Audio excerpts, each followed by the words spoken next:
Welcome to the Do Better podcast. On today's episode, we are interviewing behavior analyst and author Robert Schramm. This is Megan. And this is Joe. This is where we blast off to the final frontier in search of improving ourselves in the field of behavior analysis. Thank you for spending time with us. Now let us begin. So let's start off with a quick introduction in case our listeners aren't familiar with the incredible work you do. Can you tell me a little bit about yourself? Sure. Well, like we said, my name is Robert. I'm a board certified behavior analyst since 2003. At that time, I had just left the school system. I was working as a special education teacher and an inclusion specialist in the California school systems.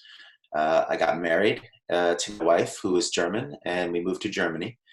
And then out in kind of the wild west of the European not anti-ABA, but just really no awareness of ABA. We started our first, we started an autism intervention service called CANOSPA ABA.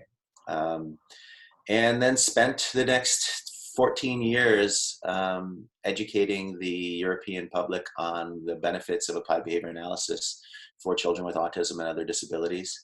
Throughout that time, became an international presenter and an author, writing 3 different books, one of which I co-authored with the lovely Dr. Megan Miller, who's obviously you all know. And then in 2017, my wife and I shifted our focus just a little bit in moving to British Columbia, Canada.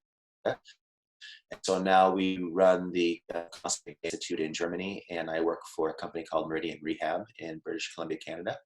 And I'm also looking at doing some independent, I guess you could call it consulting, but we're trying to make awareness of the special approaches that we've been working with towards gaining instructional control with learners, helping to motivate children who seem to be unmotivated or uninterested in cooperation, and some kids who have defiance disorders and other things where they're constantly battling with their parents. And so that's been kind of like the focus of my career is developing better ways to earn cooperation with folks who need that help. That's awesome. So you were a special education teacher. Can you talk a little bit about what your experience as a special education teacher it was? Sure. It was in the late 90s, so I'm aging myself here a bit.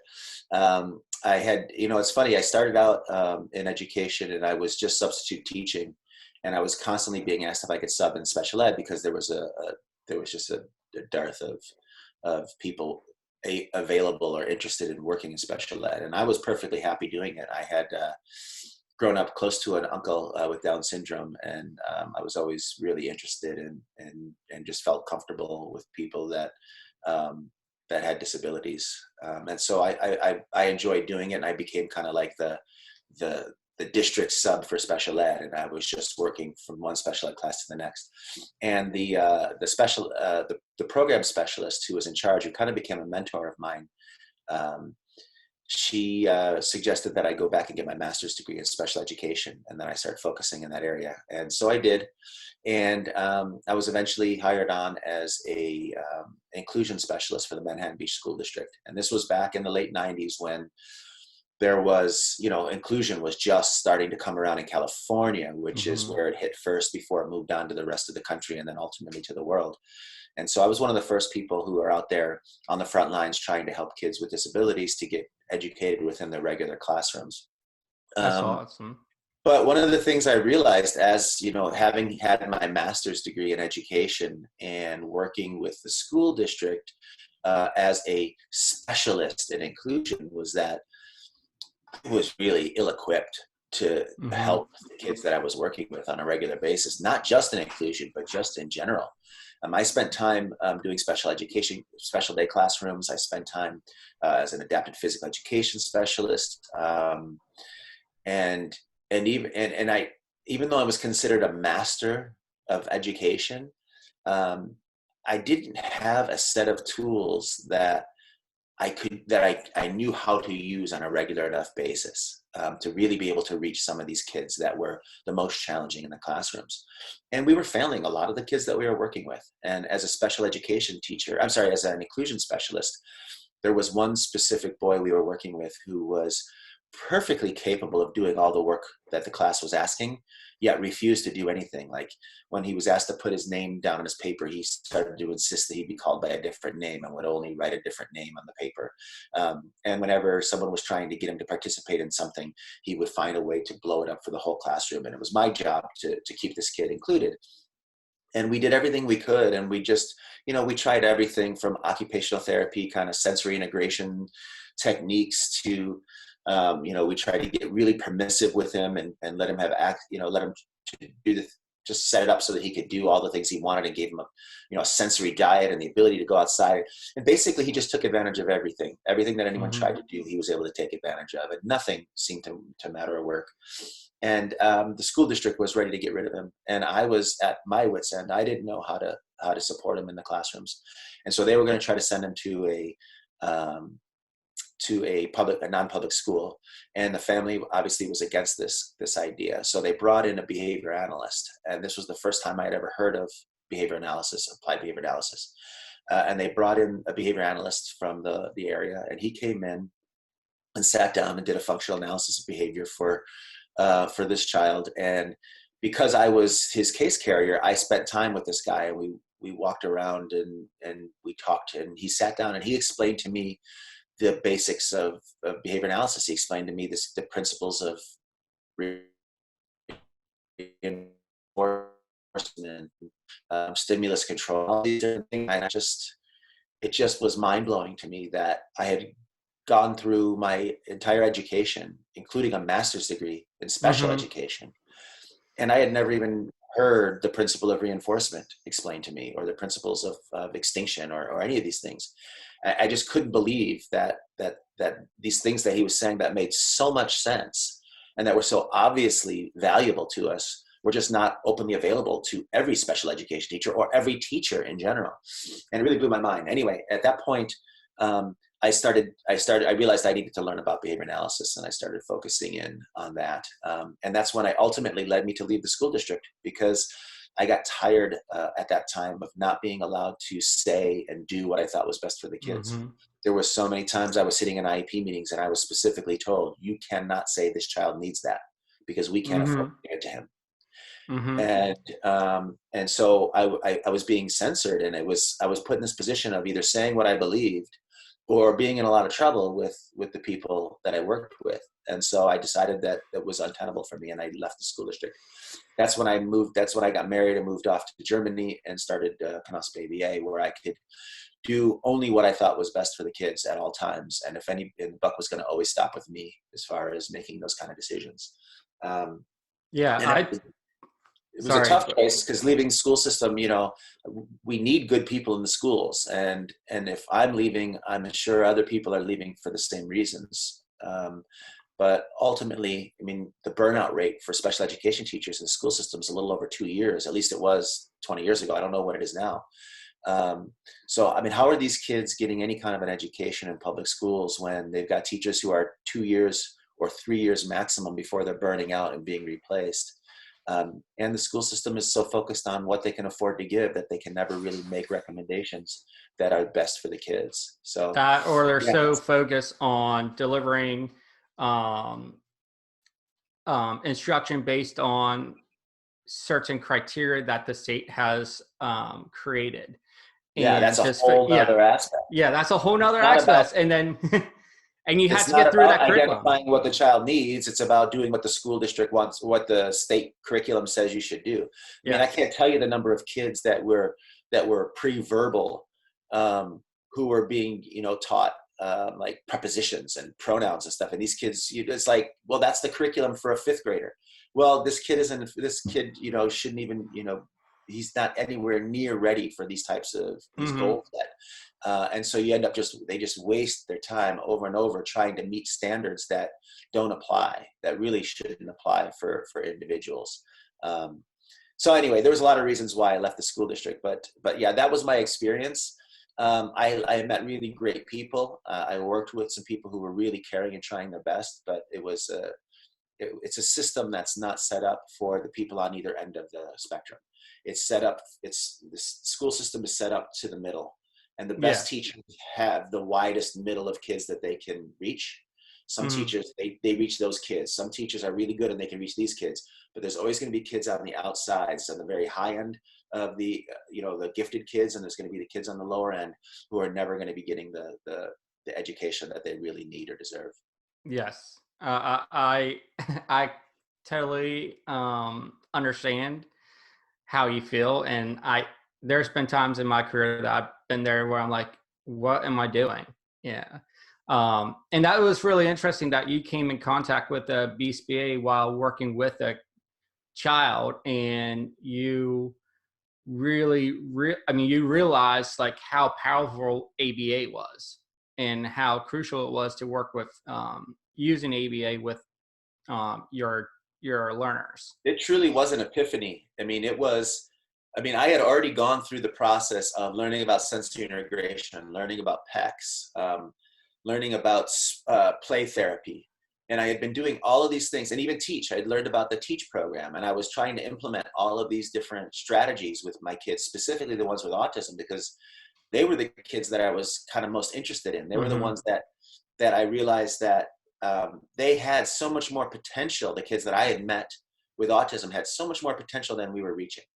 It was, Mm-hmm. some of the kids with Down syndrome, and there was definitely, I felt like I was kind of maximizing their potential. I could get them interested in things, and I was kind of pushing them along to where I thought that they should be able to develop, that I was in trouble with. It was like, every time I started to see a glimmer of, hey, I'm starting to reach this child, I would say or do one thing, and then boom, they'd be gone. They'd just lose interest, or they would pull back into themselves, or they would find some way to kind of avoid me, and then I was stuck having to chase them down again. And I found that the more I chased, the more they ran, and that became this big problem. Is education with these types of kids is always about teaching them as much as you can while you've got their attention. Then they run away from you, and then you chase them down and try to get them back again. Mm-hmm. And I realized that this chase game was never going to be able to lead us to optimal outcomes. You're never going to be able to pull someone and force them to learn from you in short spurts of time with them constantly trying to escape. And that's really what led me to this concept of, my book is titled, one of my books, the main book that I wrote, is called Motivation and Reinforcement: Turning the Tables on Autism. And it really came to this idea that we have to kind of turn the tables. We cannot be chasing kids and trying to Mm-hmm. convince them to learn from us, because as long as it's coming from our desire to teach them, they're always going to have a desire to escape. They're always Mm-hmm. going to see a benefit in escape. What we have to do is set things up so that we don't need to be teaching them, but we set it up so that they want to be learning from us, and that they're chasing us, trying to get us to teach them. And if we can set that up, suddenly we have a lot more control over what that teaching setting can be. And so I call it turning the tables. Instead of us trying to convince them to learn from us, we set up the environment so that the child's trying to convince us to be willing to teach them. And once that happens, once you make that switch, then finally you're in a situation where you can start to see optimal outcomes, because now this child is adjusting their behavior to try to convince you to keep teaching them. And once we've got that, that's the key to everything. And so that's where my work kind of all led to, is how do we get a situation where kids are begging us to teach them, and everything that doesn't lead us towards that is getting in the way. Everything that we do that is the opposite of getting them to try to beg us to teach them is getting in the way of what we're trying to do. And ultimately, that's what got me realizing that escape extinction as a tool was ultimately, it could get you what you wanted in the short term, but it was ultimately harmful Yes. to our relationship building. It's harmful to making the child a better learner going forward. Mm-hmm. And so I wanted to find a way to be able to gain and hold on to instructional control without using escape extinction. And ultimately that led me to the 7 steps to earning instructional control, which is what I've been teaching to this day. And that's pretty much what I use with all my clients, with my family members, with my friends, it's just how I live my life. I try my best to pay attention to the principles, the 7 basic principles behind the 7 steps to instructional control. And that allows me to have better relationships and to get more of my needs met from other people. Awesome. I think you just covered like the whole podcast episode right there. Give us a brief intro. And here's all the things. Yeah, I tend to do that. Well, he did ask me a second question about I know. So. It's fine. Well, I forgot when we first started in the recording, I was supposed to give a little disclaimer. We are recording this episode during the lovely COVID-19 situation. So the audio may not be as good as usual because like everyone is on Zoom right now. So it has been a little glitchy. So apologies to our listeners for that, but just wanted to maybe we can throw some subtitles up if it ever glitches out. Yeah, I mean, it hasn't been like that bad, but there are points where it kind of pauses. So we'll see when we re-listen to it how it goes. But we like to record on Zoom so we can have the video, and that's just how it is. So all right, so we're going to dive in a little bit more with some questions about the 7 steps now that you have everyone like, what's this? I want to know more. So Robert, you and I actually first met on the Yahoo group back in the day, back in 2009 when that was a thing that like a lot of people were doing. I described a procedure that I had used, and you, it wasn't the 7 steps because I didn't know about the 7 steps then, but I'll forever be grateful that you reached out to start a conversation with me about your book, Motivation and Reinforcement. Had a different title then, but that was the first edition. Honestly, I don't remember what the first edition title was, but the current one is Motivation and Reinforcement, like you mentioned. So 2007 time, and then in 2011 second edition with the new title, Motivation and Reinforcement. Yes. So go ahead.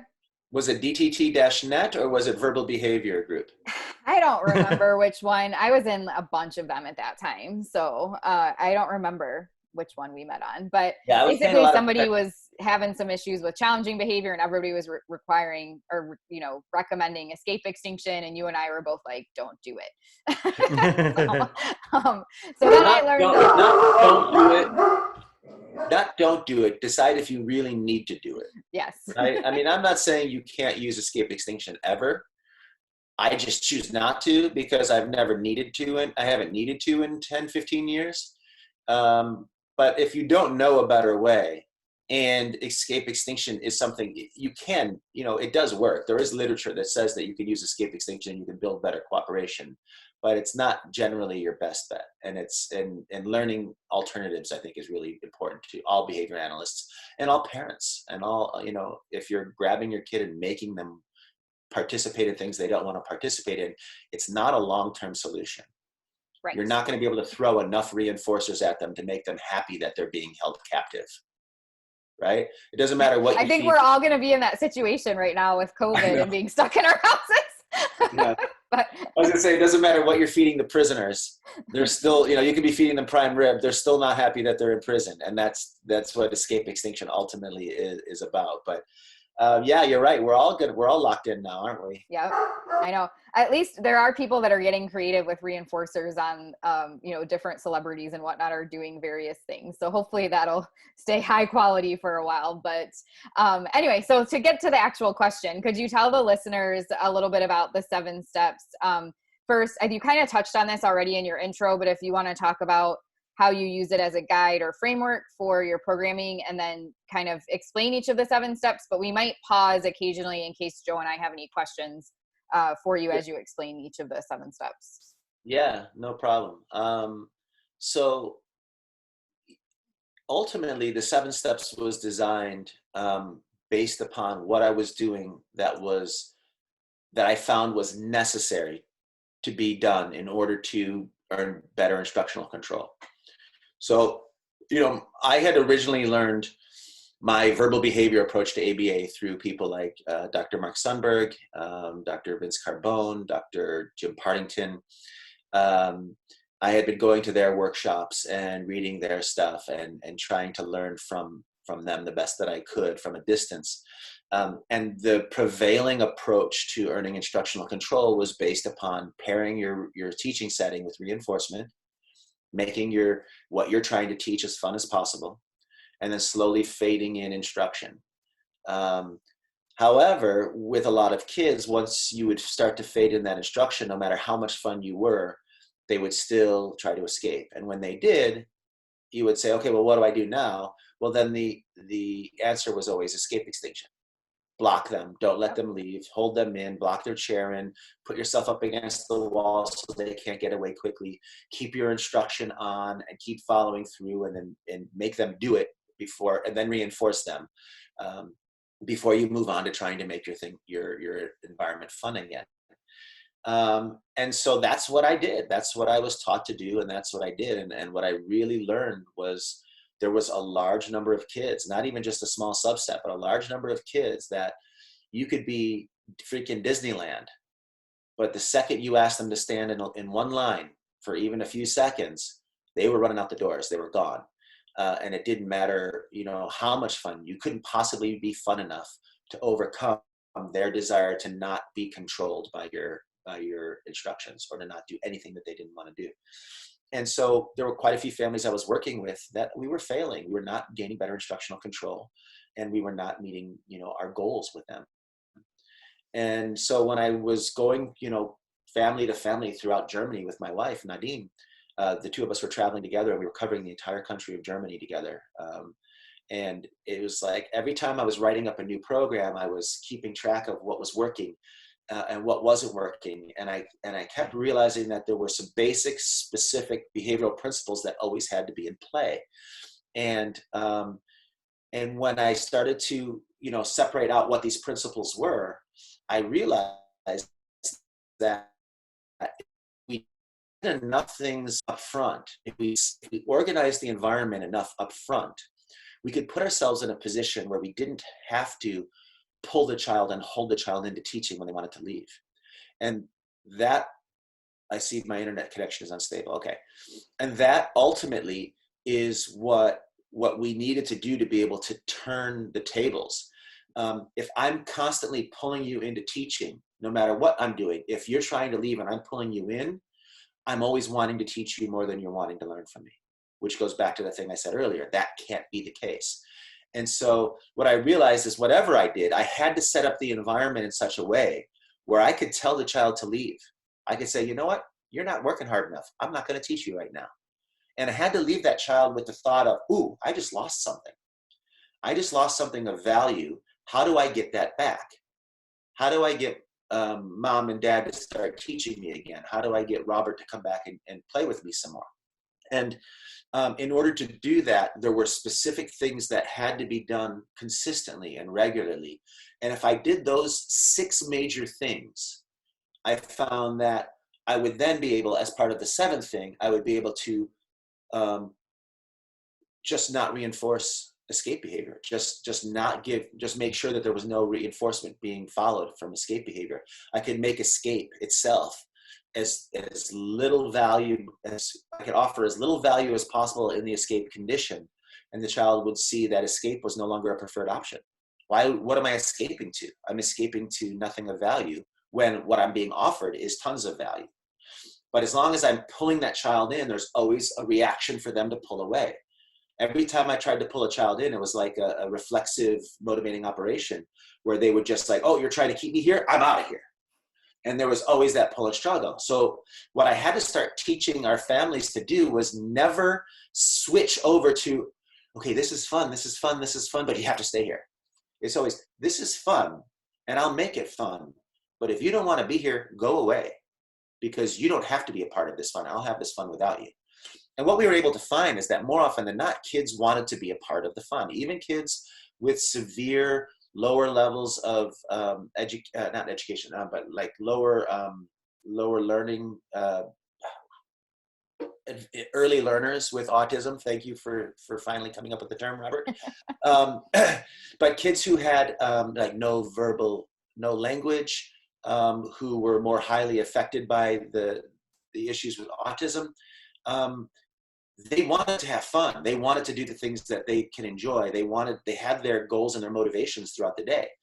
And if we were using those goals and motivations as part of our teaching, and then said, oh, but you know what? You don't get to be a part of this if you're not willing to at least listen or at least cooperate to some degree that you're capable of. Then we were able to, for the first time, really kind of turn the tables. We were able to set it up so that our families were not trying to convince our kids to learn, but they were able to say, I'm willing to teach you if you meet these expectations. And if you don't, you can go somewhere else. But then we set up the environment so that the child would prefer to be with us, and then be able to see both aspects of that and then make the decision. What's better for me? What do I like more? Do I like being by myself over here, or do I like being with mom working and learning? Well, if we make learning fun enough and we take all of the joy, if we take all of the reinforcement value out of escape, we don't have to hold them in anymore. And that's ultimately what developed into the 7 steps to earning instructional control. Which basically is a way to get instructional control without ever using any forms of escape extinction. Now, I love the idea. Like, can you speak to like how a special education teacher can use the 7 steps of control when you have a student who has who elopes from the classroom? Sure. Yeah. We're going to jump right into some advanced. You know what? We can hold off on that and wait till a little bit later so we can get the rest of the stuff. Well, we can, but let's not talk about it necessarily in terms of how that works with the 7 steps. But when you start working with the 7 steps, you start to realize that that's not just a way to earn instructional control, but it actually can ultimately be a framework for your entire programming. Because the way you do the 7 steps to earn instructional control is also the way you build up a teaching setting. And it's also the way that you should create an ever-growing goals and skills. So if you focus the 7 steps, it actually leads you into the way that you behave with your children in the natural environment, the way you deal with them when you're doing one-to-one teaching. It all can grow out of it. And so if you ask me a question like, how do I keep a kid from eloping? The answer to that is always going to be something that, if you look back at the way the 7 steps are structured, these are things you would naturally be doing as part of the 7 steps anyway. But really, whenever you're dealing with any type of behavior, you got to look at the balance of value. So what is the value the child is getting from leaving versus what is the value they're getting from staying? If a child is leaving the classroom, they're not just running because they feel like running, usually, right? Now, maybe it is just maybe running itself is its own reward. But more often than not, they're running to avoid or escape a lower value area to try to go to something that they consider to be more valuable. For whatever reason. Maybe when they run, people chase them, and that's a fun chase game, and that becomes more valuable than staying in the classroom and doing their homework, right? Yeah. So if they're running, it just tells me, like, if you put an equal sign in the middle, it's a math problem. You know, you've got that equal signs in the middle, and if you want them to stay, you've got to more heavily weight your side than the escape side. So escape is over here, cooperation is over here, and the middle is kind of like a fulcrum in a balance. And as long as you've got more weight of value on your side of the teaching, the child will stay with you. But as soon as you go here and they're kind of like, ooh, I don't know, I'll pay attention, but I'm not going to pay that close attention. And then boom, you get here, they're going to leave. They may get up and run. They may flop to the floor. They may pretend to not know what they're doing and reach out, or they may act like they need help being prompted. They may just stop listening. They may go into their head and think of other things. They could do anything. They could yell and scream. They could bite. They could kick. They can scratch. So kids have all of these skills available to them, and whatever has worked for them in the past are the skills they're going to use. But really, it comes down to this fulcrum in the middle. Is what we're offering more valuable, more heavily weighted with value than what they would get if they escaped? And so if you're saying to me that this child is choosing to run away in the classroom, then what I'm saying is you've got a problem with this. Escape is more valuable than what you're offering when they're there. So what are the 2 things that you have to do? You have to, A, take the value out of escape while also adding more value to what you want them to do. So We're looking at increasing the ratio of reinforcement available in your teaching setting, maybe increasing the types of reinforcement that's available in your teaching setting, maybe reducing the work level at some point in the beginning in your teaching setting, all of which should give you more value to stay. Then you got to look at how do you reduce the reinforcement level of escape. Are we getting involved in a chase game with the child? Do they love running around? Can we block off the doorways so that we can keep them in the area and then just ignore them and withhold access to reinforcement? Are they running to the gym where they can then play with the balls? Well, we have to make those balls not available, right? So we have to then take all the value out of running away, or as much as we can. And if we do those two things together, we can get ourselves back balanced, and then ultimately get ourselves to the point where we're offering more value as a teaching setting than that child could get from escape. And once we switch to here, there's no more escape. It doesn't happen anymore. There's no reason for it. And so everything we do, no matter what we're teaching, whether it's instructional control, whether it's trying to get a child to cooperate with a classroom routine, or it's learning goals one-to-one, or learning goals in a group setting, it's always this, always. Everything comes down to this. And as soon as that child is doing something inappropriately or escaping, you're in this situation. How do you change it? How do you add more weight and value and fun and reinforcement to this side so that they want to stay with you? And so if you go back, once we start going through the 7 steps, you'll see that everything we do within those 7 steps does that. It adds tons of value, and the more creative you can be, the more valuable you can be on the positive participation side. And it also teaches you how to take all value out of escape. And so it does both things. And I think that's where it kind of takes a step further than what I was taught in verbal behavior. Because what I was taught in verbal behavior was make everything as fun as you can. And then as soon as the child tries to escape, hold them in. And what I started realizing was, no, make it as fun as you can. And if they try to escape, you're not making it fun enough, and escape is too much fun. Try to make it more fun. Also take the fun out of escape and start to make escape less valued option. That way you can allow it and still know that they're going to come back, that escape will happen less and less and less. And so that's where we started, that's when the 7 steps really come into fruition. And so to answer your question, how do you stop a child from eloping? There is no answer like, obviously shut the doors. Sure, they can't run away. So you can get rid of the actual access to the escape. You could also grab them and hold them and tackle them and lay on top of them, and they can't go anywhere. But ultimately, when it comes down to is if you're going to get a child to not want to run away, you've got to make staying more valuable than running away. So what is it that they're getting and running away that works for them?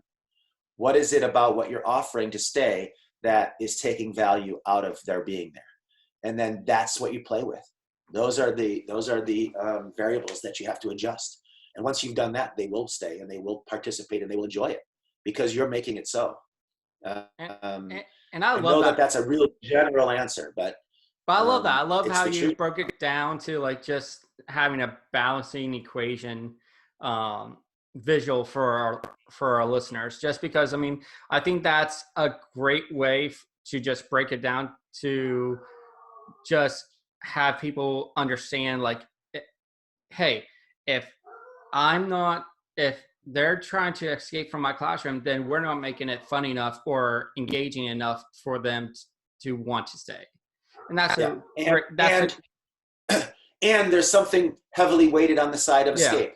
Yeah. So it's both sides. Like you don't have to just add things here. You could also take some of the value away here. That'll help. And if you just think of it in one way, if you just think of it, and that's what I think that's what I think verbal behavior approach was doing. They were thinking, how do I make my teaching more fun, make it more fun, make it more fun? But they weren't thinking, how do I take the value out of escape? And that's one of the things I think with step 7 that we really focus on doing is steps 1 through 6 are about making the teaching setting as fun as it can be. But step 7 is all about taking all the value out of escape. And so when you have those two things working together, it's much easier to keep yourself weighted in the direction you want it to be weighted in. I think for that, the taking the value out of escape too, a lot of people don't realize, like you've already mentioned this with, maybe the child likes being chased. they don't realize the value of escape. They may not just be trying to escape to something. It could be whatever the interaction is. They like the physical battle. They, the facial expressions you're making while they're escaping, just the type of attention you're giving, like any of that stuff. And it's funny because I have a 4-year-old, and how long have we been presenting on this, Robert? Like the 7 steps, at least 10 years, right? So. And even with my own son, like occasionally I get sucked into you're gonna do this. I will get you and I will pull you in and you will do this. And then fortunately he thinks it's hilarious. So I'm quickly like, wait, what am I doing? But I'm so fluent. I do it all the time with clients, all the time. I train people all the time on it. But with my own child, so much more difficult. There's like some sort of psychological component, like a history, obviously as a behavior analyst, history of reinforcement, where that's just so ingrained as like, this is my child, he will do what I say. Yeah.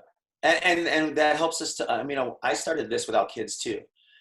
Just like you, we were in this field and we were, building our repertoire in the field without having our own children. And then at some point along the way, we had children. I have an 11-year-old now and a 9-year-old daughters. And even to this day, I'll see myself raising my voice, and I'll do it. And I'll think to myself, well, why am I raising my voice? I know I just need to take something away that's valuable to them. And that's going to be more potent than raising my voice, because you keep raising your voice and pretty soon they're going to look at you like, I don't care. When I was a kid, my parents weren't big time spankers. They weren't like intimidators or, they were good, loving, parents. But when they didn't know what else to do, they would resort to a spanking. And I remember, I guess I was probably around 11 or 12. And I remember I had really made my mom upset one day, and she sent me up to my room, and I ran up to my room, and I was up there, and she came up and she goes, that's it, get over here. And she laid me over her lap, and she tried to spank me, and she hit me 2, 3, 4. And I just looked back at her and I went, really? You think that hurts? You think that means anything? And there was a point in time where that just didn't matter. She wasn't going to be able to hurt me, and it wasn't going to be able to hurt me. And from that point forward, I didn't really have to do anything that they asked, because they'd given me their best tool. They'd given me their strongest motivator, or their strongest punisher, and it no longer affected me. And so at that point, I was trouble. And when I was 16 years old, I can tell you this, I can see exactly where we were in our house when my mom had this conversation with me. But I was 16 years old, and I was getting ready to go out for the weekend. I was ready to take not for the weekend, but it was a Friday night or something. I was going to take the car and we were going to go for a ride. And my mom was handing me the keys, and she goes, I'm so happy you got your driver's license.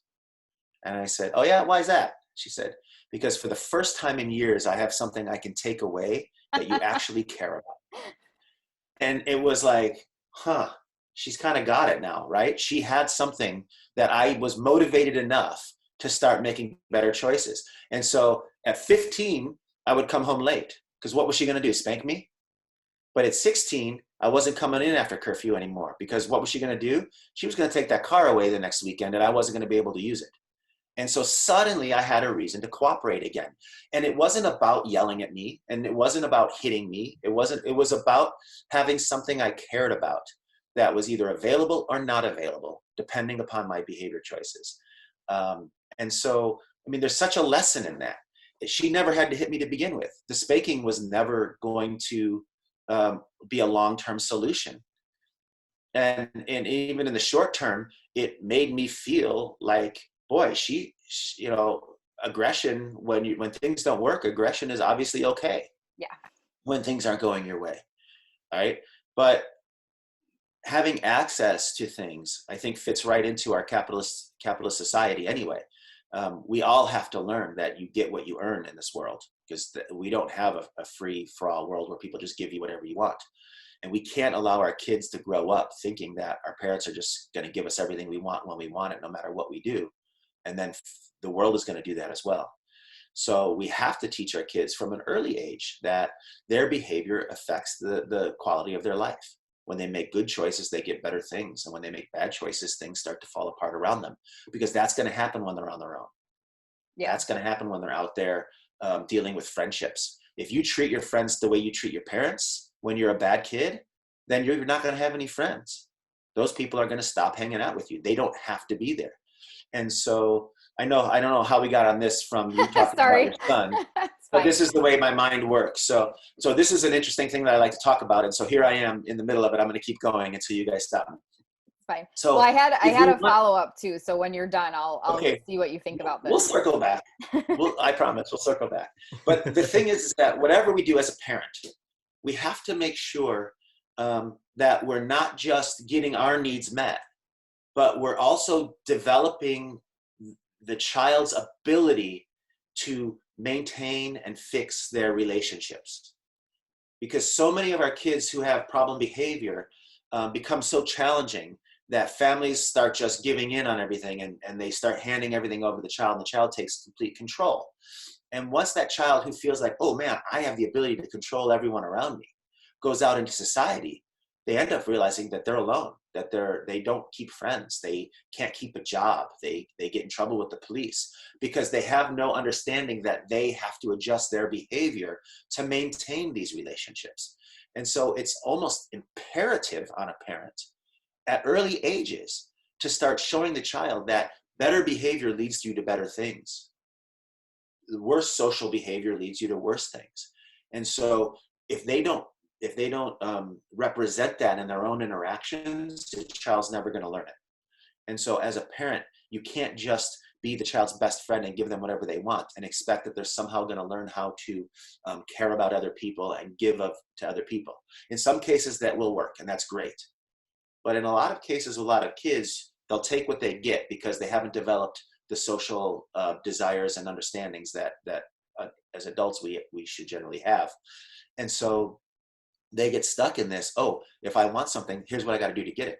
And if that doesn't work, then I'll do this to get it. And if that doesn't work, I'll do this to get it.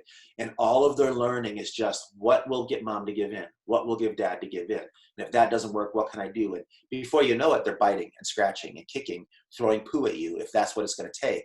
And everyone else starts backing away. Well, at some point, and destroying their relationship with any offense, because all of their behavior is about how do I get what I want at any cost necessary. And so we need to, as parents, from the early days, from 2 and 3 and 4 years old, and how old is Tyler now? He's 4. 4. Even at 4 years old, you've got to be aware of, are you teaching him how to repair the relationship with you? Or are you running around doing all the repairing? And I know you, and I know that you're not. And I know that your example was, I mean, like I said, when I started this, I do the same thing. I'll see myself raising my voice with my kids.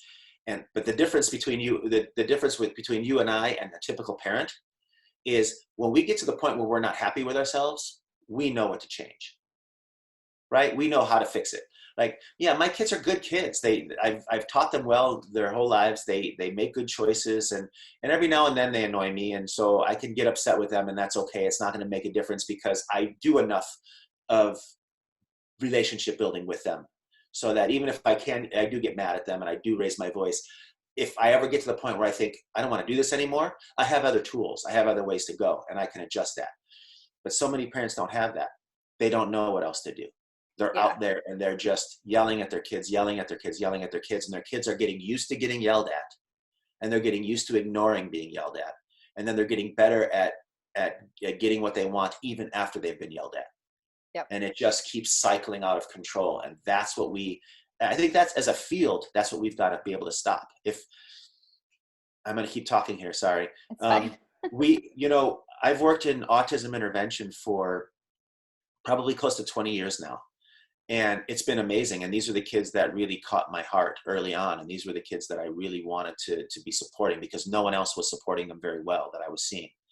But now at this point in my life, I know that there's a lot of good behavior analysts out there and they're helping a lot of kids with autism. Yet I'm seeing my cousins and my family members and my friends on Facebook and everyone else, posting things about, when I was a kid, my parents hit me and I turned out okay. So we should be hitting our kids still. And, all that kind of crazy stuff. And I'm thinking to myself, no, we need to get what we do, what works for children with sometimes severe disabilities, out to the public, out to the lady next door who's having trouble, getting her kid sit in the grocery cart, or having to throw her kid into the grocery cart because the kid won't stay under control walking through the store with them. Or, parents who are dragging kids kicking and screaming through the airport because that child has never learned that they need to cooperate. And now the parent needs them to cooperate and they have no tools to work with, right?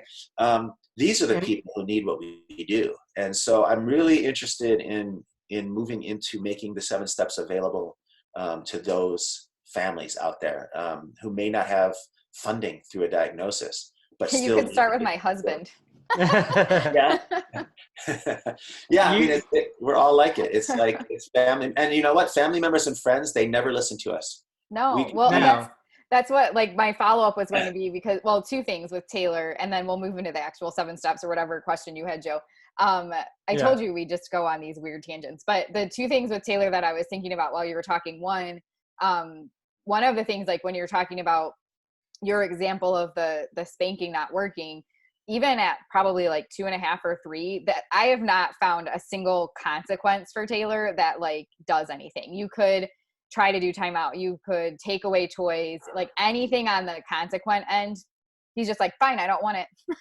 He's like, or I'll just like throw a fit, and it's automatically reinforcing to just have that like physical experience of throwing things, and he thinks it's hilarious, and it just increases. But so that's all of our work is usually on the antecedent side, on the front end, where when he's acting like that, figuring out, now we're finally at the point where when he starts to make his decisions to go down the road of like bad choices, I can pull back and say, okay, if you're going to keep acting like that, I'm done, or I just walk away.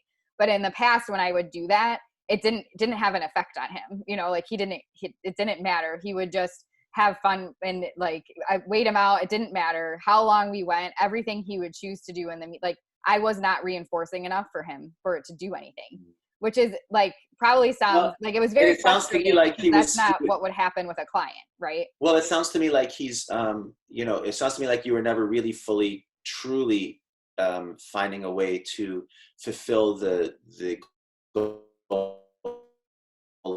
steps.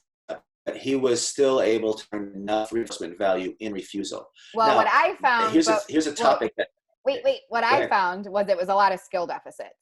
The reasons that he was unsuccessful were there were skills he needed to learn more from, like based on where he was developmentally in his age. So I would reflect on whatever had just happened. Maybe it was a transition issue. Like I was trying to get him to stop watching the iPad and go to the bathroom, or, whatever the thing was that had happened. Okay. So especially right now, even still, he has a difficult time if he's in the middle of playing and I say, okay, it's time to go do this other thing, even if it's something he likes to do, it's just that skill of like shutting down what I'm currently doing and like moving to something else is difficult for him. So I have to, again, on the antecedent side, do a ton of work of like, okay, let's practice this. Let's do some training on this. How do we stay calm when it's time to transition? What do we do? What does that look like?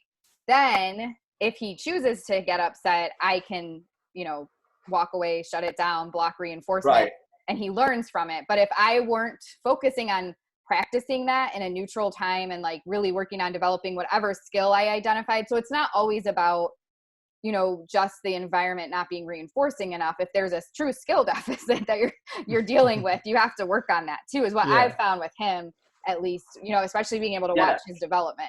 And I absolutely don't disagree with that in any way, shape, or form. I think it's like, I mean, people always talk in our field about, is there some kind of an underlying medical condition? Well, is there some kind of a underlying skill deficit? I mean, if this child cannot demonstrate the skill that you're asking them to demonstrate, well, then of course you're going to get noncompliance, right? It's like one of the things that I do in my instructional control approach is we try to stick to goals that we absolutely know a child can do, or stick to goals that we can prompt. And as long as they're willing to allow a prompt, then we can say that, okay, if I can prompt this and they're able to be prompted through it, then we can move forward in a positive way. But if they're refusing a prompt or they're fighting a prompt, then chances are that they're actively trying to avoid or escape the situation. But I can see you arguing, well, they don't have the skill to accept a prompt. And at some point, it's like, well, what is skill versus what is behavior? And is there even a difference between skill and behavior? And really, there isn't, because skills are nothing but behaviors. But it always brings us back to that question: is this something the child cannot do, or is this something the child will not do? Yep. And the reason we have behavior analysis to begin with is because trying to just assume one or the other puts us in a lot of trouble, right? Making some kind of a mentalistic judgment that this child is refusing to do this because he doesn't want to versus he can't, puts us in a lot of trouble. And you're always on the better end. It's always better if you're assuming or if you're working towards skill development versus punishment of something a child can't do. I totally get that. And that's my next point. So I have this lovely contrast with my husband where he just wants to like ignore it completely. And like, I'm out, like, you know, the step, know your priorities, right? And like, know what you're working on. So I'm trying to always be like, these are the skill deficits Taylor has right now that we're practicing and we need to work through. And this is what we're going to do for that. But I don't get much buy-in. But anyway, so I can see like, that's part of the issue too. I'll see drastic differences in Taylor's behavior based on who's interacting with him, because when it's a skill deficit, I've been practicing, I've been building the rapport around it, and Blake basically just exists. He doesn't really do anything about it. Here's the question though. Is Taylor having less success because he doesn't have the skill and he needs you to teach him that skill? Or is he having less success because you're following through with positive and negative consequences as you need to, and Blake isn't? And even though you're spending time trying to follow through with consequences, he's getting lots of experience where those consequences are not being followed through on. Is it really truly going back to the skill deficit? Is it going back to an inconsistency in the application? And again, those are just things we're going to have to try to fix on both ends, and then ultimately get to the better product or the better result, and not really worried which one it was, right? We want to be more consistent behaviorally, and we also want to be teaching the skills deficits. Yeah, thankfully Blake is very consistent on following through. Doing both better. Sorry, Robert, it cut out. So You're saying do both better? Yeah, I'm saying if we do both better and we get to a positive result, then we got what we wanted. It doesn't matter which was the cause, right? Yeah. But you're saying he does follow through with consequences. He's more strict and like more like follow, like I always follow through, but I've had to purposely set up practice with like tolerating no, because I don't really care. I'll say yes to almost everything as long as it's not dangerous. So I had to like train that too, because he was starting to give people a hard time when they would say no to him because he was so used to me saying yes. But when I say no, I always follow through. When Blake says no, he always follows through. It's more, again, that front end of like building a relationship. And I think that's where with like most parents, because we have so much going on in our lives all the time and like we're focused on so many different things, people don't realize the importance. You were probably one of the first people that I met in the field that provided really great examples, you and Steve Ward, of how to build, like truly build a relationship with your clients. And I think that's part of the reason we see such great success with the 7 steps too, because that's such a big focus of like, how do you actually develop like kids? When you go to any house, I've seen it, the kids come running to you. You meet a kid one time and they're like obsessed with you. So like, you're really great at that, but it's really hard to teach people how to do that. And of course, if it's your own husband, it's even harder. Right. Which is how we got on this, because family members are the worst, because no matter how many doctorates you've gotten, or how many books I've written, or how many presentations I've done around the world, or how many wonderful accolades we get online, I'm still, Bobby. I'm still my brother-in-law, Bobby, who was the 18-year-old kid that I saw in college. That's the way it is. But to get to to go back to the other thing that you mentioned, though, that's what's awesome about the 7 steps is if you look at it, it's not just a cooperation development, but it's a relationship building approach, because step 2, the second step to instructional control, is all about pairing yourself with reinforcement and making sure the child sees you as a generalized reinforcer. And it actually insists that that 75% of every moment we're with our kids is saved and put aside for relationship building, for pairing, for reinforcing, for playing, for having fun with them. So 75% of everything that I do with my kid is supposed to be saved for doing something they want, the way that they want, having fun with them, making it better because I'm a part of it. And if I'm doing that, it then allows me to gain what I need from them in the 25% time. And I think that most relationships are like that. I don't think you pick a husband because 75% of the time he makes you do things you don't want to do, and 25% of the time he's fun. Some people might, I doubt it. Yeah, that's not why we pick them. Maybe it ends up that way. but that's not why we choose the people. I mean, we could choose anybody in the world to spend our lives with. And who do we spend the most time with? The people who enjoy the things we enjoy, who make our lives better and more fun. Those are the people we want to be with. People who have similar ideas and similar thoughts, and who can see the same news on and have similar ideas about it. And if we disagree, we can disagree in a way that we both feel good about each other, and right? And so those are the people we gravitate to. Well, if you're going to be a parent to a child who has motivational issues or behavioral challenges, you've got to be someone that child is gravitating to. And that's not going to happen if you're a 75% teacher and a 25% fun. It's just not going to happen. They're going to pick someone else to be around. And so we have to be fun. And I don't know about Blake, but again, you brought out the personal choice. That I don't know how good he is at step 2. I don't know if he finds the time in his day to always be fun enough so that it countermands when he's using step 7. Step 7 works only if steps 1 through 6 are running. Yeah, he's a perfect really example of that. He does step 7 great. Right. But it doesn't matter. It doesn't matter because I sit in families' homes pretty much 5 days a week. And I sit across or online like this. And I sit across from a mom and a dad. And sometimes it's the mom, sometimes it's the dad, but it's interchangeable. But there's always one parent who is really strict, but doesn't put any time or energy into relationship building, and thinks that they're doing it right because that child will listen to them and won't talk back to them. Then you've got the other parent who isn't very strict, who doesn't know how to follow through with consequences. Lots of times playing and engaging and having fun. And they think they're doing it right because the child likes them and doesn't like the other parent. So what I do is when I come in and I say, okay, both of you guys are wrong. And here's why. Where you need to be is here. You need to be closer to the middle. You need to be closer to the middle.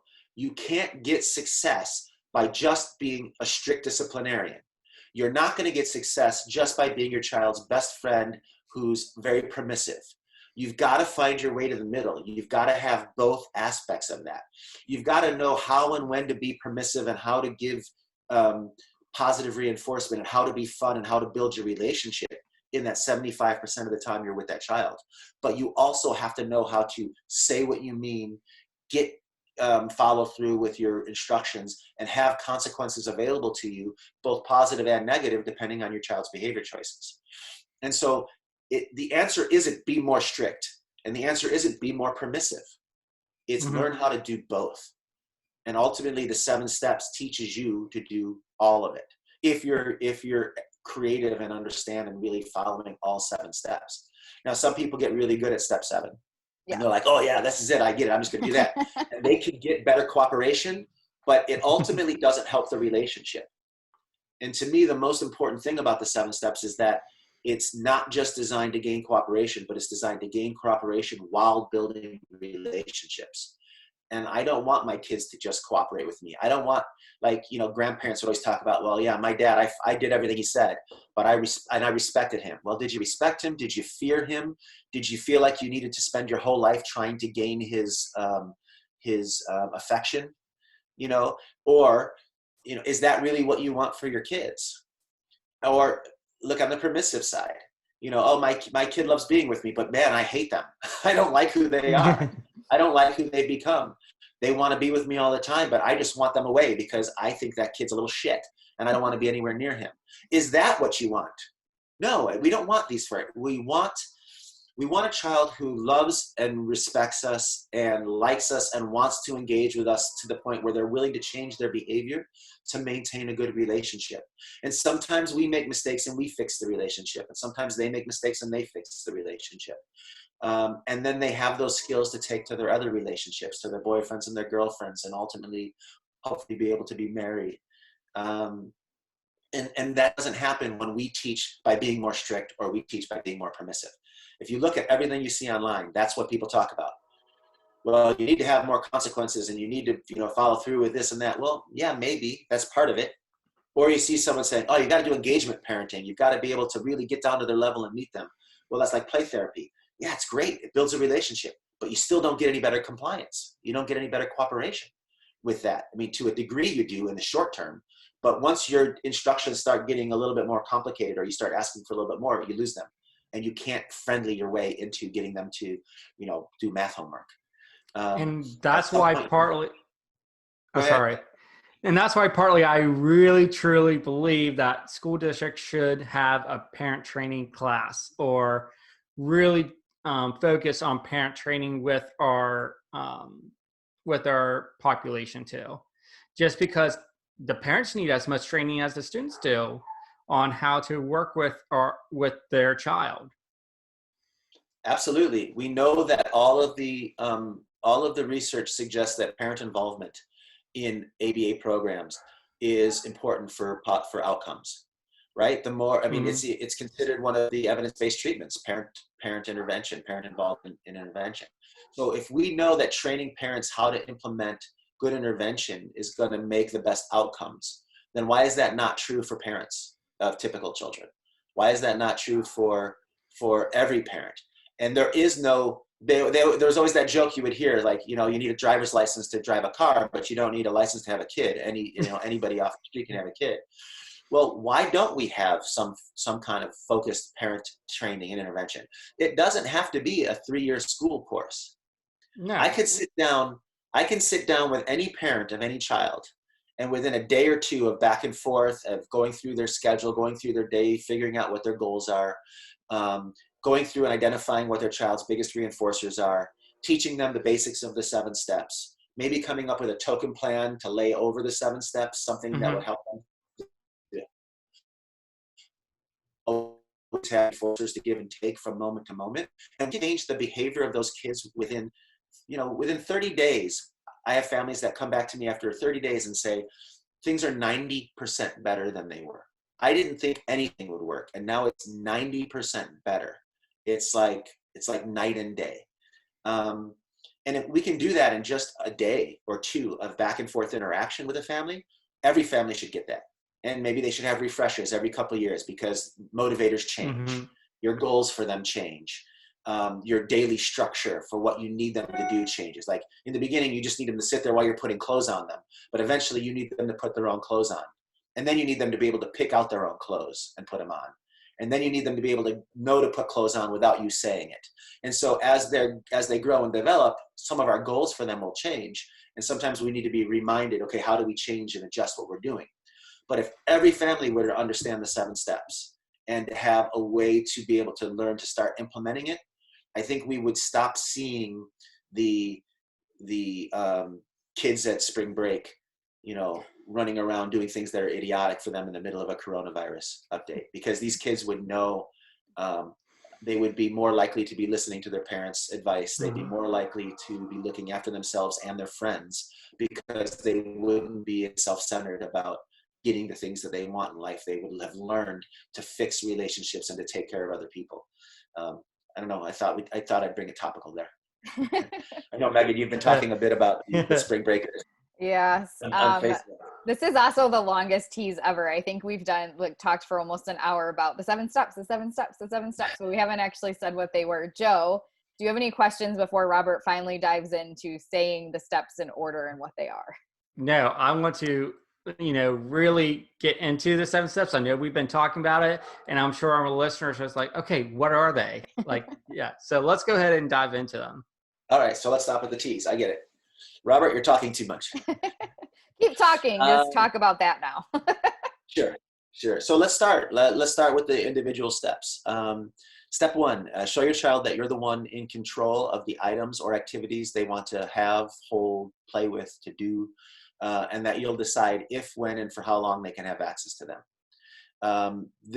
All of these steps were written with the idea of the parent in mind. They weren't written scientifically. I tried to avoid using behavioral language.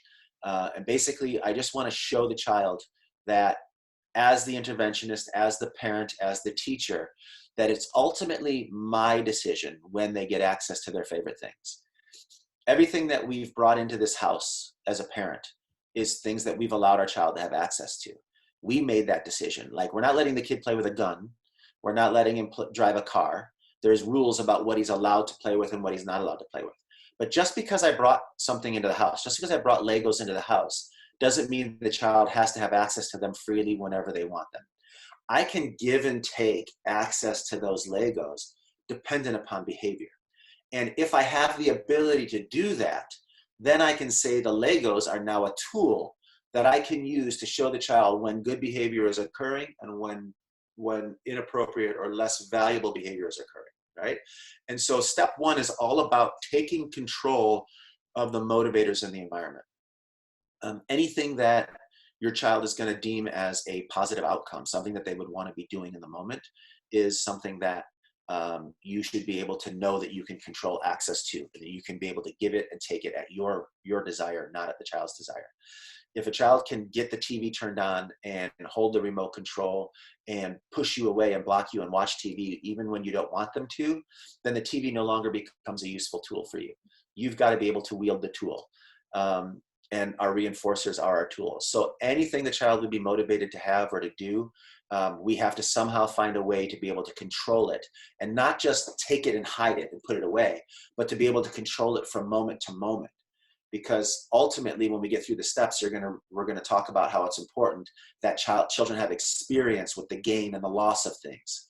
This is what gets me things. Oh, this is what loses me things. This is what gets me things. This is what loses me things. So I'm going to start choosing the behaviors that are consistently getting me things.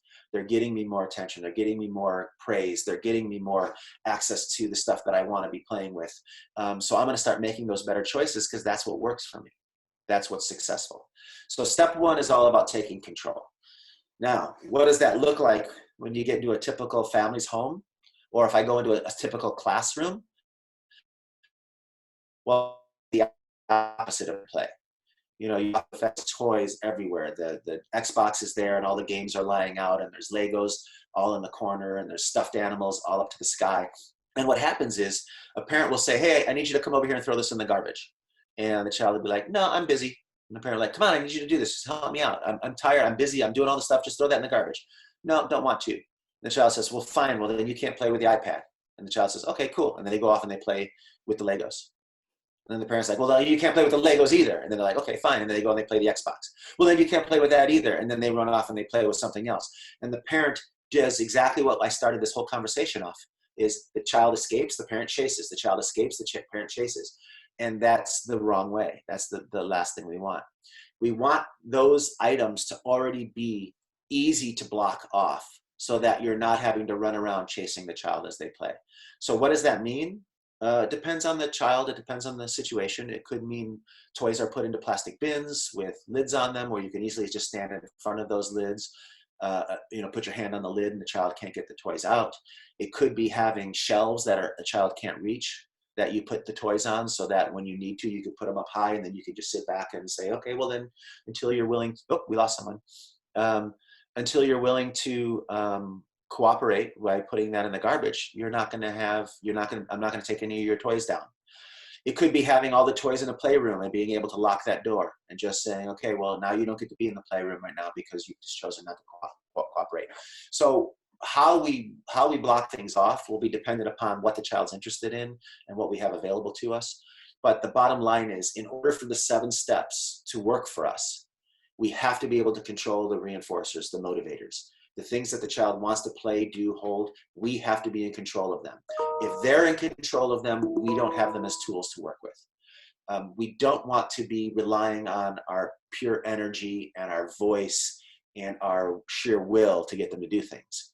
We want to be able to just very quickly and calmly pull back access to something they want and say, sorry, until you're done. Oh, now you can do it. Now you've done it. Now you can have it. Oh, now you can lose it again. Now you get it. Now you lose it. Now you get it. And do that back and forth as many times as necessary until they start choosing the behavior that's always getting them better things. That's step one. And does that bring up any questions from you guys, acting as the potential stand-in for the listener? Well, I know one question you're always going to get, so I'll just go ahead and say it. What do you do if a learner is engaging in a high rate of stereotypy? How do you control access to that? Yeah, I had that question in another podcast that I've done recently. It was something that was mailed in. So you're right. That is the first question you're going to get. And that's going to be an important question for families of children with autism. It's probably not going to come up as much when we're dealing with typical children. But since you guys are mostly focused in, your audience is mostly focused in on intervention with children with disabilities, I think it's important that we cover it. Self-stimulation is a form of reinforcement. It's usually a form of reinforcement that we can't control, which kind of takes it out of our realm of being able to use it as a tool, unless you're really creative. So let's say you have a child who self-stims by looking at something, like they're holding a bottle and they like looking at the way the light shimmers off the bottle. Well, having access to that bottle then becomes our way of controlling that stim. If the child likes to just look out the window, being able to close or open the shade becomes our way to control access to that stim. If a child likes to flip spoons or a piece of paper or something like this and listen to that, our ability to control that paper becomes our ability to control the stim. If a child is just stimming with their hands, the only way to control it is to physically block it. But if we get into step 7 and we have a child who is willing to do that, we have a couple of things that we try to do. And when we get to step 7, I think we'll talk about that more completely. But just to answer your question for now, in the escape condition, you may need to block a stim. But in the teaching condition, you want to allow it. In fact, you want to even maybe try to make it social, engage in it with them, try to make it more fun that you're a part of it. Because if a child likes to stim by themselves, that's one thing. But if they want to stim with you and they want you to be doing it with them and they find that more fun, suddenly now you have the ability to control when you do it with them and when you don't. So you can turn it into something that's not only a social interaction, but also something that you can use as a tool to help teach new skills. And so what will happen is you'll need to block it during the escape condition. You need to put your hands on their hands and hold it down.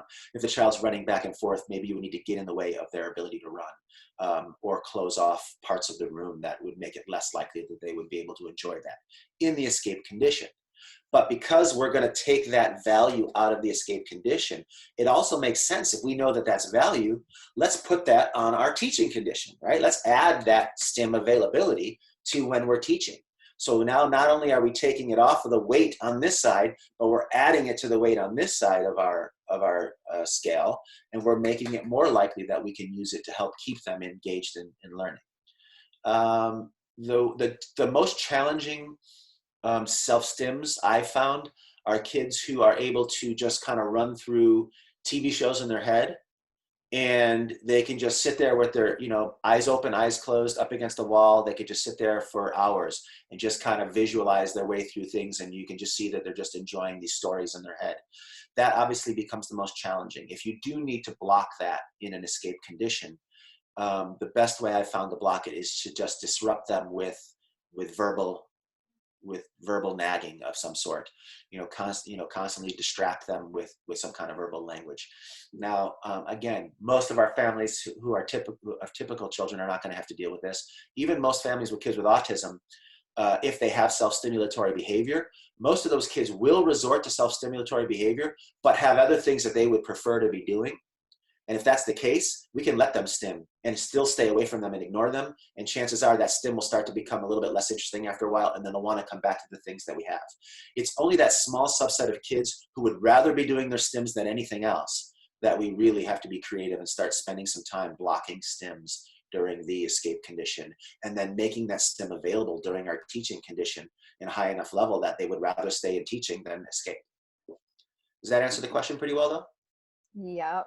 Joe, No. do you have any? No, I don't right now. I mean, I'm, Now, we uh, talked a little bit about step 7 there, but we're really yeah. focused on step 1. Is just step 1 isn't about withholding things. That's later. Step 7 is about making sure that you control the environment in a way that you can withhold it if you need to. I want to make Mhm. that clear. Step 1 is just saying, if you're going to have Legos available to the child, can you quickly get them into a box and get that box out of their hands, or give it back to them in a second if you need to? It's not saying what to do or how to do it or when to do it. It's just saying you need to have the ability to do it, regardless of what their motivators are. Okay? So here's a question I have. So if I have a learner that engages in stimming, but he talks about Disney characters, okay, and constantly likes to talk about them while engaging in verbal behavior, um, would you want to pair yourself as a reinforcer by also talking about Disney characters with them, or Okay. do you want to Yeah, this put? question will fall into step 6 a little bit, because step 6 talks about priorities. And so we're going to have to make some decisions about what our priorities are for this child. Is the goal for the child to build their functional language? If so, you may use the Disney characters as a reinforcer for using functional language, in which case, as you're communicating with them and they're willing to answer questions functionally, you then would Mm, then reinforce talking about Disney characters for a period of time as a reinforcer for having made that choice. If your goal is, we need to get rid of Disney characters because this kid is nonstop with the Disney characters and everyone's making fun of them, and they're called Princess Diana or whatever, Princess yeah. Aurora by the other kids in class, and that's a priority, you might behave with it differently. You may make a choice not to use it as a reinforcer. So Okay. again, I don't think I can answer that question 100% without knowing what the priorities are of that program. But for me, step 6 is where we would discuss those things. Like, Okay. what is the goal we're trying to achieve? And what is the priority in what we're trying? Is it more important that this child is learning functional language, or is it more important that this child is learning to like and interact with things other than Disney characters? And then based upon what the answer to that question is how we would decide how we would address it. But if you say that the Disney characters isn't a problem other than the fact that the child just spends a lot of time doing it, Yeah. I would argue, let's not try to hide it. Let's use Yeah. it for reinforcing value. And let's ask the child functional options, their language, and as a reinforcer for that, we would then talk about Disney. Like, you talk about what I want to talk, then I'll talk about what you want to talk as a reinforcer. And you teach that child Okay. that give and take, that back and forth. Yeah. Does that? Nice. Thank you. Yeah, that's great. I love that. Yeah. Thank you. And again, when we get to step 6, we can refer back to that topic again, because that's really where we focus on it. And that's what's so funny. And that's why I really, always spend all my time talking about the 7 steps, even though, as a behavior analyst, you go well beyond this concept of just earning instructional control. But it doesn't matter what question you ask me. It doesn't matter where you guys go and you say, okay, well, what would you do in this situation? Or how would you go to that? Hmm. I will be able to bring it back to one of the 7 steps, because if you're following the 7 steps, your answer for what you should do will be in there. In the And 7 that's steps. really what I love about it. So step 1, show your child that you're in control of the items and activities that they want to hold, have, play, and do, and that you will decide if, when, and for how long they can have access to them. That's step 1. So we're talking about controlling access to reinforcement. We are the controllers of that. When people talk about sanitizing the environment, they're talking about making good choices related to step 1, to instructional control. Step 2 is show your child that you are fun. Make each interaction you have with them an enjoyable experience, so they want to have more fun following your directions to earn more of those experiences with you. Does that make sense? I think I added an extra word in there. I'm just going to read it. Show your child that you are fun. Make each interaction you have with him an enjoyable experience, so that he'll want to follow your directions to earn more time sharing those experiences with you. This is where we teach the principle of pairing. This idea that when you pair 2 things together over time, the value of one will wear off on the value of the other. If an example I have is if the first time you're invited to go skiing, you go up to the hill and it's, minus 20 degrees below zero. And, your nose is freezing red and you fall down a lot and you never really get off the bunny hill. And the girlfriend that you were desperately hoping, the girl you were desperately hoping would become your girlfriend, you saw her kissing some other boy. And now you go home at the end of the ski trip and someone says to you, hey, you want to go skiing? You'd be like, no, I don't want to go skiing. That's not fun. That's the last thing I want to do. I'll go anywhere but skiing. However, you take that same person and on their first ski trip, the weather's beautiful and they're out there skiing in t-shirts and jeans. And they get, not only do they go down the bunny hill, but they learn that they can use pizza. They can go on the green slopes and they're doing a great time. And that one girl that they really like has decided that they want to hold hands skiing down the slopes together, and they get to sit in the bar afterwards and have drinks. And it turns into, now the next time somebody says to you, do you want to go skiing? The answer is going to be, oh yeah, let's go skiing. I love it. Skiing is awesome. Now, skiing itself, the concept of skiing isn't different. It's just that what skiing was paired with was different. Skiing is either paired with something with a lot of positive reinforcers, making skiing seem more valuable to you, or skiing is paired with a lot of negative consequences, making skiing seem less valuable to you, less desirable. And so this concept of pairing just exists in life. And we're all dealing with it. There's a lot of people who, once they try something, and if they're not good at it the first time, they hate it. They don't want to do it, and they never learn to do it. And then you've got other people who, when they're not good at something kicks in them where there's the desire to be good, and they start fighting and figuring it out. And then all of a sudden they are good at this thing, and now it becomes something they want to do. We're all different in the way that we naturally do that, but we can teach people these things. And the process of pairing is such a valuable tool for us. It's to me, it should be 75% of everything we do with a learner we're trying to work with a child we're trying to raise. We want to take all the things that are important for that child to learn, and we want to consistently pair them with high value things. I want you to be doing your math homework with access to, by gaining access to a favorite dessert or something of value, or having music on the background if it's not making it harder for you to concentrate. Anything we can do to make doing the homework more and more valuable to you by pairing it with positive things. And so what pairing does for us is it allows us to pair up neutral items as reinforcers. It allows us to pair ourselves up as reinforcers. So the child not only is working from us, learning from us, but they're desiring to be with us. Megan, you were saying, it doesn't take long to meet a new child that I'm going to work with and have that child eating out of my hands. And that's because the first thing I think about when I walk in and meet a new child is, what is going to allow me to pair myself with this child's reinforcers to the point where they see me like skiing, the positive skiing, that they want me there. And I start engaging in activities and things that are going to very quickly make me seem like a fun dispenser for that child. That's my first goal. And the better we pair ourselves with reinforcement, the more access we're going to have to that child. The more access we have to them, the more we're going to be able to ask from them in the other 25% of the time when we're not pairing, playing, reinforcing. When you pair with reinforcement, you want to make sure that you're truly pairing. A lot of parents will sit down to play with their kids, or teachers too, but the teacher is so inside of them that they teach through the play, and then the child never finds the play fun. And so they try to escape, and the teacher's thinking, well, I'm doing all this pairing. And I look at it from the outside and I say, no, you're not. You haven't done any pairing yet. Well, I'm playing cars like he likes. Yeah, no, you're playing cars, but you're making him drive the car, and he just likes lining them up.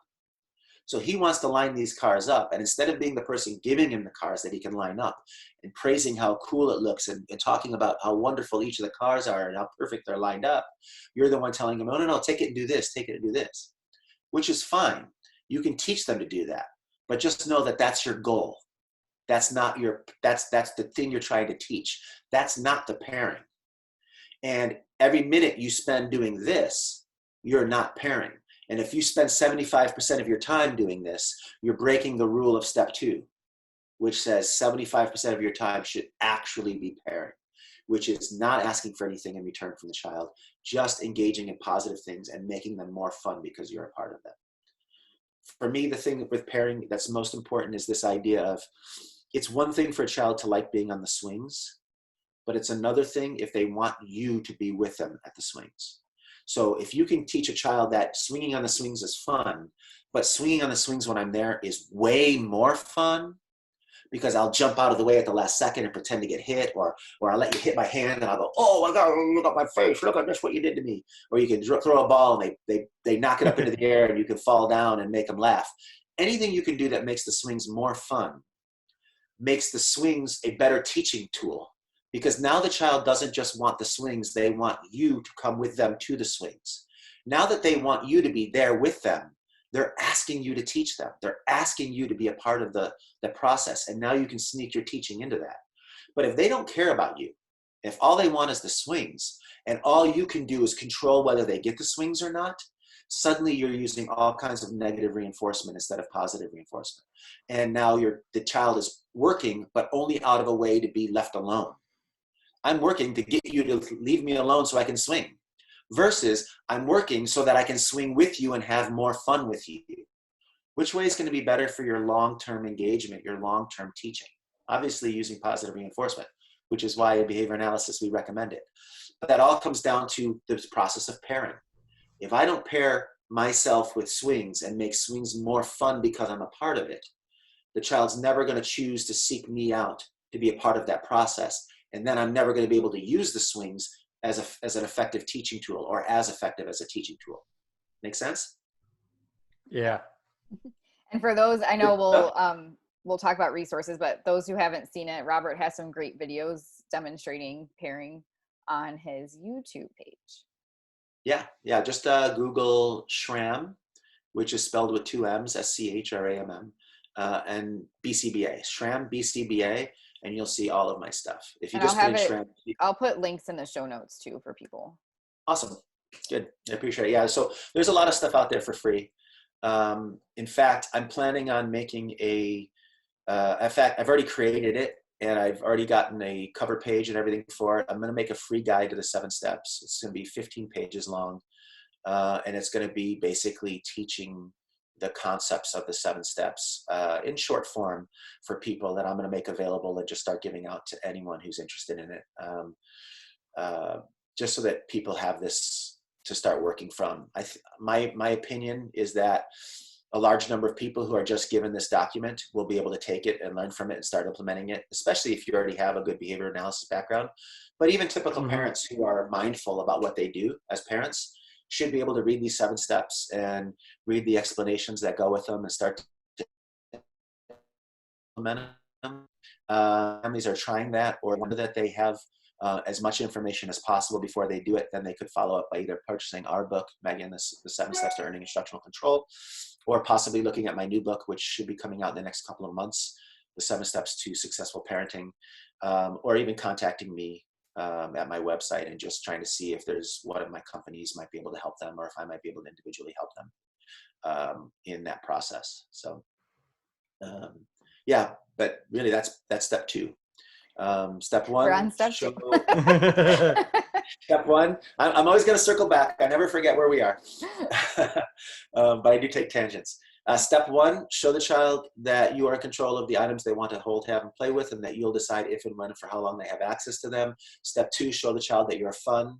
Make sure every interaction you have is as an enjoyable experience as possible, so that they will want to follow directions to be able to maintain that with you. Like Blake, we were saying, if Blake's not 75% fun making things great, then later when he says, I'm going to take away fun from you, the child's going to be like, well, that's fine. You're not much fun anyway. Yep. So he's like, well, I'm not going to play with you anymore. Good. Well, you don't play with me anyway. We don't play enough anyway for it to be worthwhile. So I might as well keep behaving badly, because at least I'm getting something out of you yelling at me. Yep. Negative attention is better than no attention at all. And we make sure that that's never a possibility for the child. And I'm not saying Blake gives no attention at all. I'm not painting him that way. He's a good dad. I'm not saying that either. It's just a different way of, it's just not how people, unless it, like, especially even for me, I'm, more of like a data numbers person. And like I said, I didn't really fully understand pairing and how to have fun until I met like you and Steve Ward and Claire Ellis, who works with Joe in Virginia. Those are like my muses. I know Steve is awesome. Yeah. So not everyone, I'd be in the same boat probably if I didn't know you 3. knows how to just play and have fun with kids. And so you don't allocate time to that. Yeah. Yeah.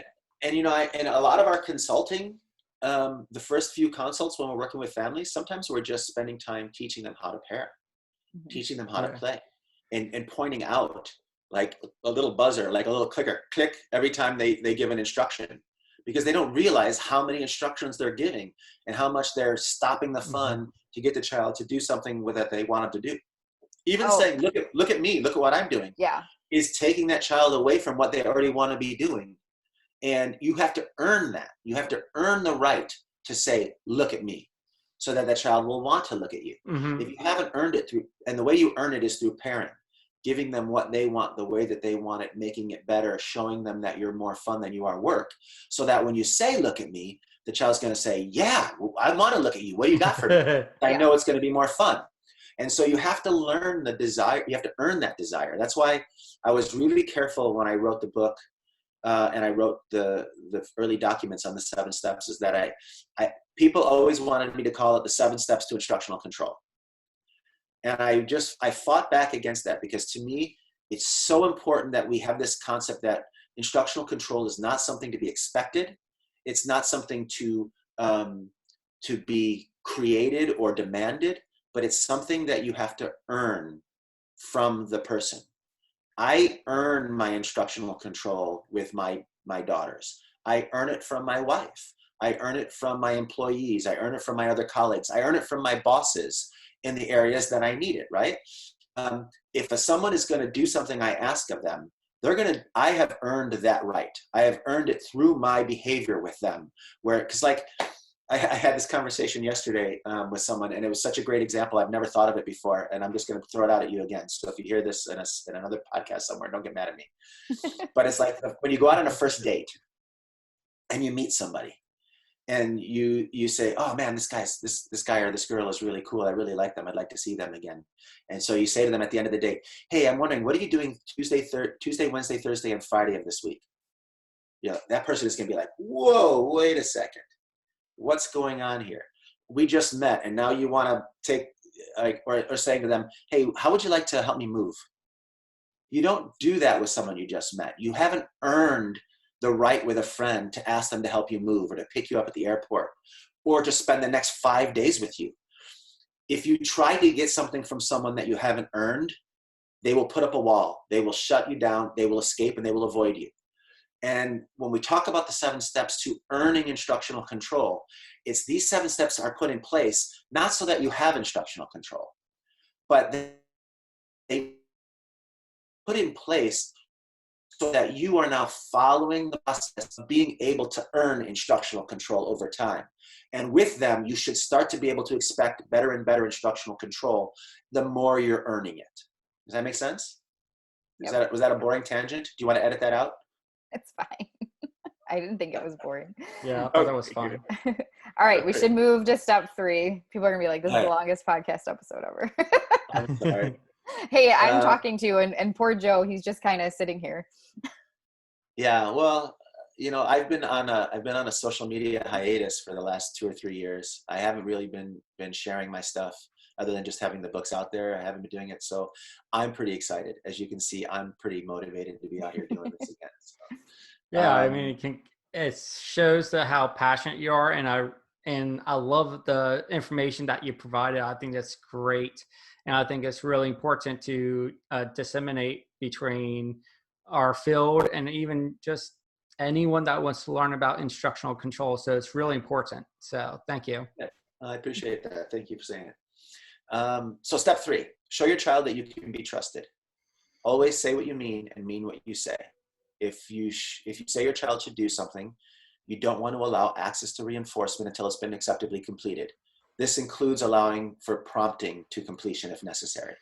So what this step is trying to say, this step is not about following through with your consequences and talks about what consequences to give or anything else. But this step is suggesting that you have to be someone who says what you mean and mean what you say. When you use language with your child, that language has to be the right cue to the right type of behavior that you want. And you have to be consistent with it and that child has to be able to learn to trust that what you say will have meaning and that you will follow through with what you say. Mm-hmm. So, and I throw the word being trusted. You need to be trusted by your child. So if I say to a child, you're not going to get to have dessert unless you eat your meal.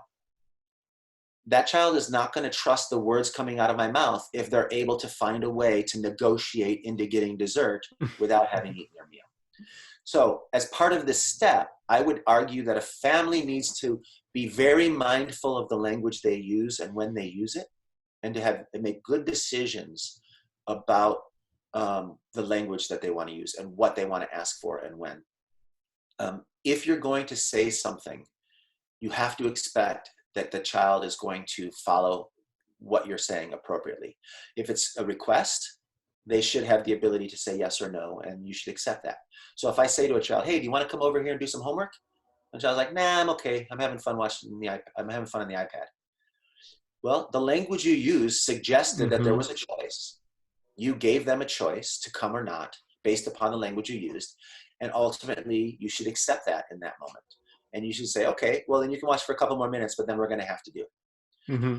Now, when it's time to actually do it, and you don't want it to be a choice, you need to use language that suggests an actual expectation. And the three things that I like to say are, I want, I need, or it's time. Those are the three that I use the most. It's time to do this now. It's time to come do homework. Or I need you to come over here and do some homework. Or I want you to put that down and come over here. Mm-hmm. Need and time are the best. It's time to do this, or I need to do this. But you can say, I want you to do this as well. It still gives the idea of an expectation. And according to step 3, once you give an expectation, you have to follow through with it. You have to be someone that the child can trust. If a child's laying down in the grocery store and the parent's saying things like, if you don't get up right now, I'm going to get in the car and I'm going to leave you here. Well, that's great. That's a wonderful tool if it works in the moment. But at some point in time, that child's not going to want to come. They're not going to get up. And then what are you going to do? Are you actually going to leave them there? Or are you going to show them that you don't have to be trusted, that your words are not what you mean? So I would argue that you should never say something you're not willing to do. If you say, I'm going to leave you here and drive home without you, then you should do that. Now, I'm not saying do that. I'm saying don't say that, right? It's important that you say what you mean and you mean what you say, and that when you give an instruction, that it stays there and that it's followed. I can't tell if you guys are frozen. Yeah, we're here. I'm here. Either one of you moved for about 12 seconds at the same time. So once you give an instruction, it needs to stay there. And I visualize, and I teach families to visualize that instruction being in the air, not let it drop to the floor. You're not going to try to knock it down. He's going to try to bat it away. He's going to try to find a way to get around it. But no, you've got to keep it there, because they will not forget what that battle is. You have to be good at not forgetting. So once you've said, throw this in the garbage, then that throw this in the garbage stays in the air between you and that child until they do. And if they choose to do it, then there needs to be some consequences on the positive side, step 4. If they choose not to do it, then there need to be some consequences on the negative side, step 7.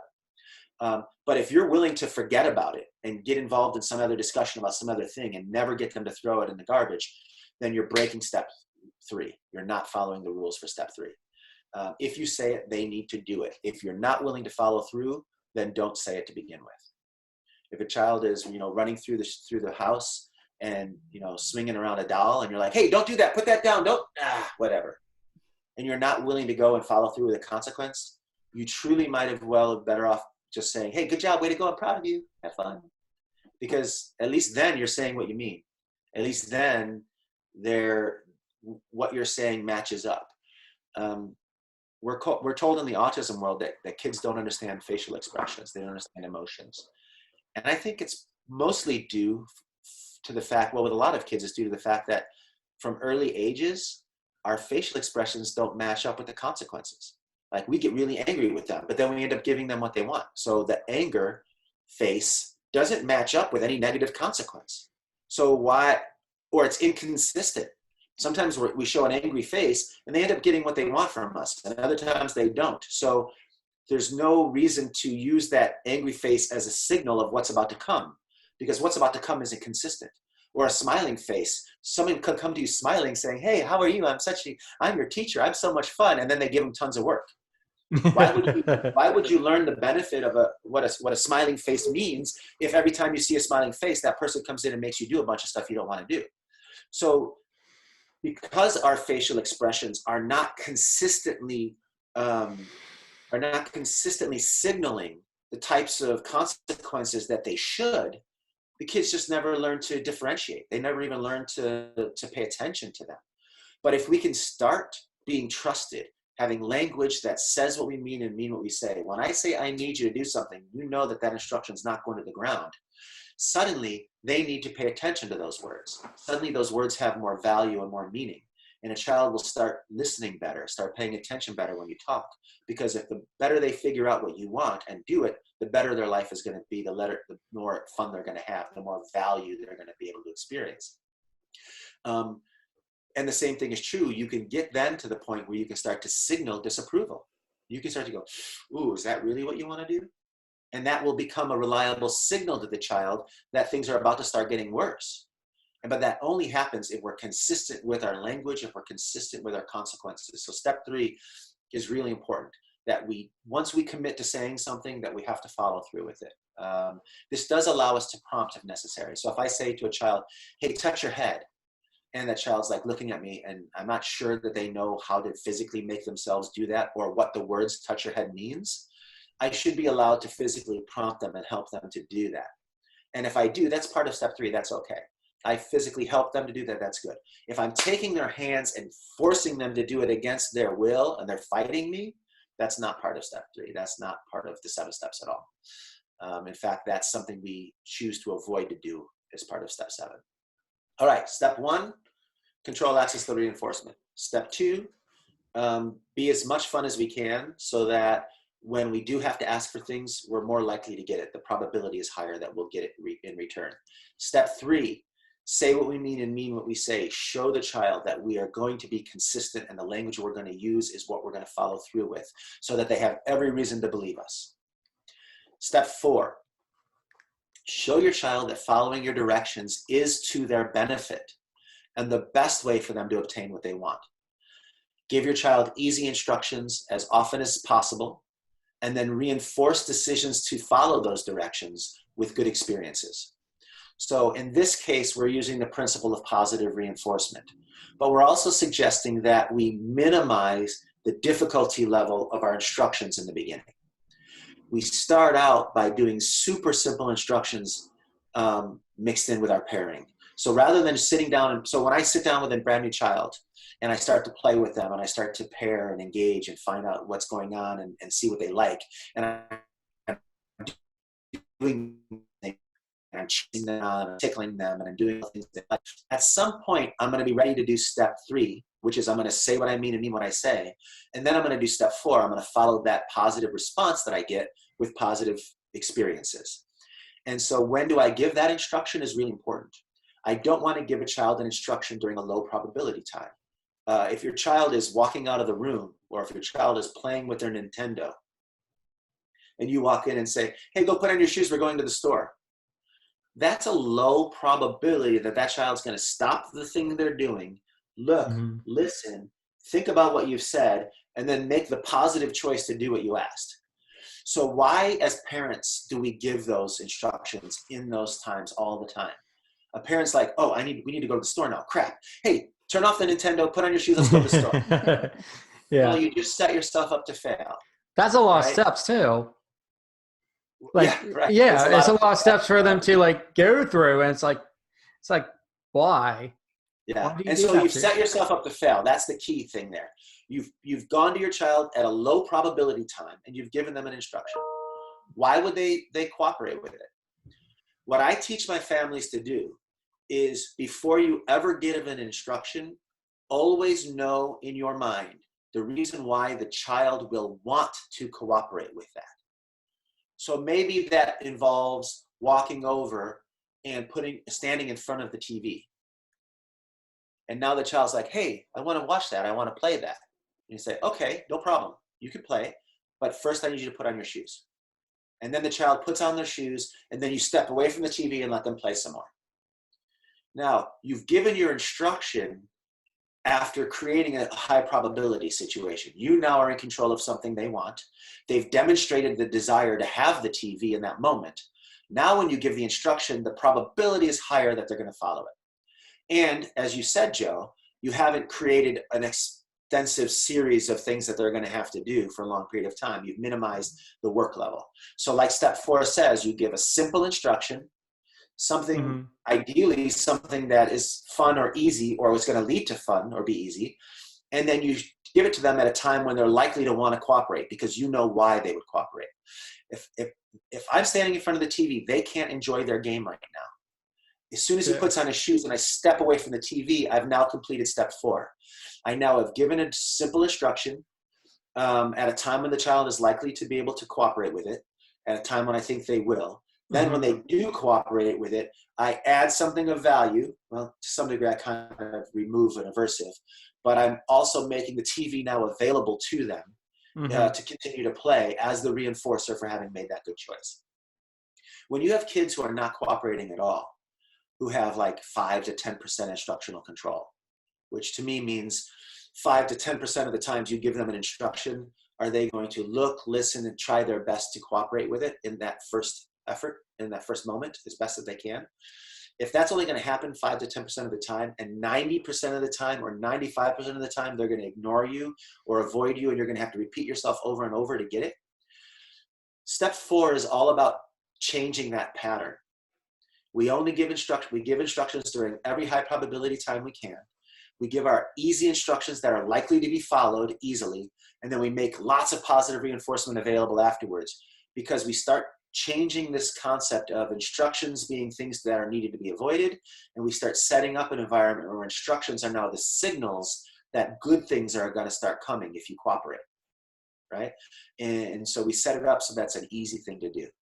Step 4 is about using positive reinforcement. We want to add value whenever possible. My example could be argued as negative reinforcement. But if you say to your child, if the child comes to you and says, I want a gummy bear, and you say, sure, throw that in the garbage first. Well, you know what they want. It's a high probability time that you'll be able to give it to them, that they'll answer your simple instruction. And then when they do it, you're the giver of a gummy bear. You're the giver of good things. So you're using positive reinforcement for them. Now, so when do you give instructions? When you know what the child wants from you. When they want something that you're in control of. When are you going to be able to be in control of their things that they want? Well, if you've done step 1 to instructional control well, you're always in control of the things that they want. You can give and take it at your will. You can block it if need be, or make it available, and they can't get it without you. Step 2, you're making yourself so much fun that they're not going to want to avoid you or escape your instruction, because then they're going to lose access to your game. And now when you this in the garbage can, they know that they can trust you, that you're going to follow through with something of value, because when they do cooperate, you're going to give them the thing that they're looking for, or you're going to somehow make their life better. I don't want kids working for a specific thing. And in this step is where we get into the conversation of first then versus if then. The way I differentiate first then and if then, can I go on to this tangent? You can go talk as long as you want. I feel like I'm sitting in one of your workshops right now. The listeners will love it. They'll just need a lot of time to listen. Yeah. Yeah. Well, hopefully, maybe you can split it up into 2. Maybe we can do 2 parts. But for me, this is an important aspect of this. It's all important. It's like, if I want families to be able to learn from this and take it and use it in their home, they need these little parts too. And if it's not working for them, it's because they're missing these little parts, not because the 7 steps don't work. That's what I'm worried about. Someone to a really horrible job of trying to implement the 7 steps, not being successful, and then saying, oh yeah, I tried the 7 steps, it doesn't work. Well, yeah, go ahead, Joe. So to me, that sounds like they have to do a lot of reflection on their part on how they're implementing the 7 steps. And they have to take the time to really think, am I doing the best job possible using the 7 steps, or am I implementing the 7 steps like how it's supposed to be done? And they have to take the time to really see and be honest with themselves. Am I following these steps like how they're supposed to be written? If not, I need to go back and change how I'm implementing it. And whether you're focused on the 7 steps or not, that's always the case. A parent of any child has to be mindful of the decisions they're making and what is the result of those decisions. The kids and the parents are always interacting with each other. They're always going back and forth, making choices and making consequences. And then they need to be able to be mindful about what is working and what isn't working. If something is working, we do more of it. If something is not working, we do less of it. That's always going to be the case. And with the 7 steps, it just becomes, the 7 steps are not about do this and then do this and then do this and everything will be fine. It's about, these are the principles that have to be in play. These are the principles you have to be, you have to have ownership of, or you have to be responsible to. And the question is, am I being responsible to all of these 7 principles, all of these 7 steps? If I am, I promise you that if you are, you will see better instructional control. You will see better relationship building over time with almost every kid. If you're not, then there's a chance that you're not truly meeting all 7 of the steps the right way. And that's where a professional coming in and observing you working with the child or talking you through what you're doing can say, oh, I see what's going on here. You're doing 75% pairing. But when I watch you pair, only 5% of what you're doing is actual pairing. Most of what you're doing is giving instructions and this and that. So you think you're doing step 2 well, but I'm watching you and I'm seeing that that's not what's happening. Your step 2 is ultimately resulting in maybe 15% pairing and 85% work. No wonder he's still avoiding you, even though you're following through with step 7 and everything else, right? They may be trying to apply these things and it may work really well for them because they are able to do that. And some people are going to try to apply it, think they're applying it, and someone else is going to be able to look at it and say, oh, see, you're saying what you mean and meaning what you're saying, but look where you just negotiated. You said you need to do this first, and then you let him do it this way, and then he only did half of what you said, and then you gave him the full reinforcer. And so you're not really following through the way that you need to. And so sometimes it's not about whether or not the step, and I guess this is true for all of behavior analysis because the principles are the principles. It's not true that reinforcement either works or doesn't work. It's true that you either used reinforcement or you didn't use reinforcement. Because if you used it, it worked. Right. Otherwise, it's not reinforcement. So our attempts at using reinforcement are going to be successful or fail, not that reinforcement itself. And I believe the same thing is true with the 7 steps. We may fail in our attempts to use the 7 steps, but I don't believe that that means that the 7 steps themselves are going to fail or not fail. It's just about how well are we following these principles. Because I didn't create the principles of the 7 steps. They're behavioral principles. They're long before my participation in this world. These things were being identified, used. I can create positive reinforcement, create the idea of stimulus control and extinction and stuff. That's all out there and it's available to you. What I did was I figured out exactly what had to be in place and in a way that we can teach it to people so that they knew everything that they would have to be doing to be able to be successful in both getting better cooperation and building better relationships. So that brings me back to... Wait, I have one thought real quick before. I know we keep interrupting your thing. So when you were talking about the reflection, answering Joe's question about reflecting, and you said, look at what's happening, what's working and what's not working. And what I tend to see a lot with my own husband, I'm just going to keep bringing him up. I feel bad saying that, but other parents too, I'm sure. Is it's what you want to be working. So they'll just keep doing the same thing over and over because that's how they want it to be without actually recognizing, that might be your end goal and we could break that down and shape and get there. But right now that's not working if we need to change things to get to that point. And maybe what you want it to be just isn't a good idea. And you need to be a little bit more flexible and let go of your history a little bit of how you think things should be. Yeah, that brings me to the idea of I want him to do it because I said so. Right. I'm his parent. I said he should do it. He should do it. Okay, well, if that's your goal, how do you get there? Do you get there by just demanding things and then being angry when they don't do it? Over and over.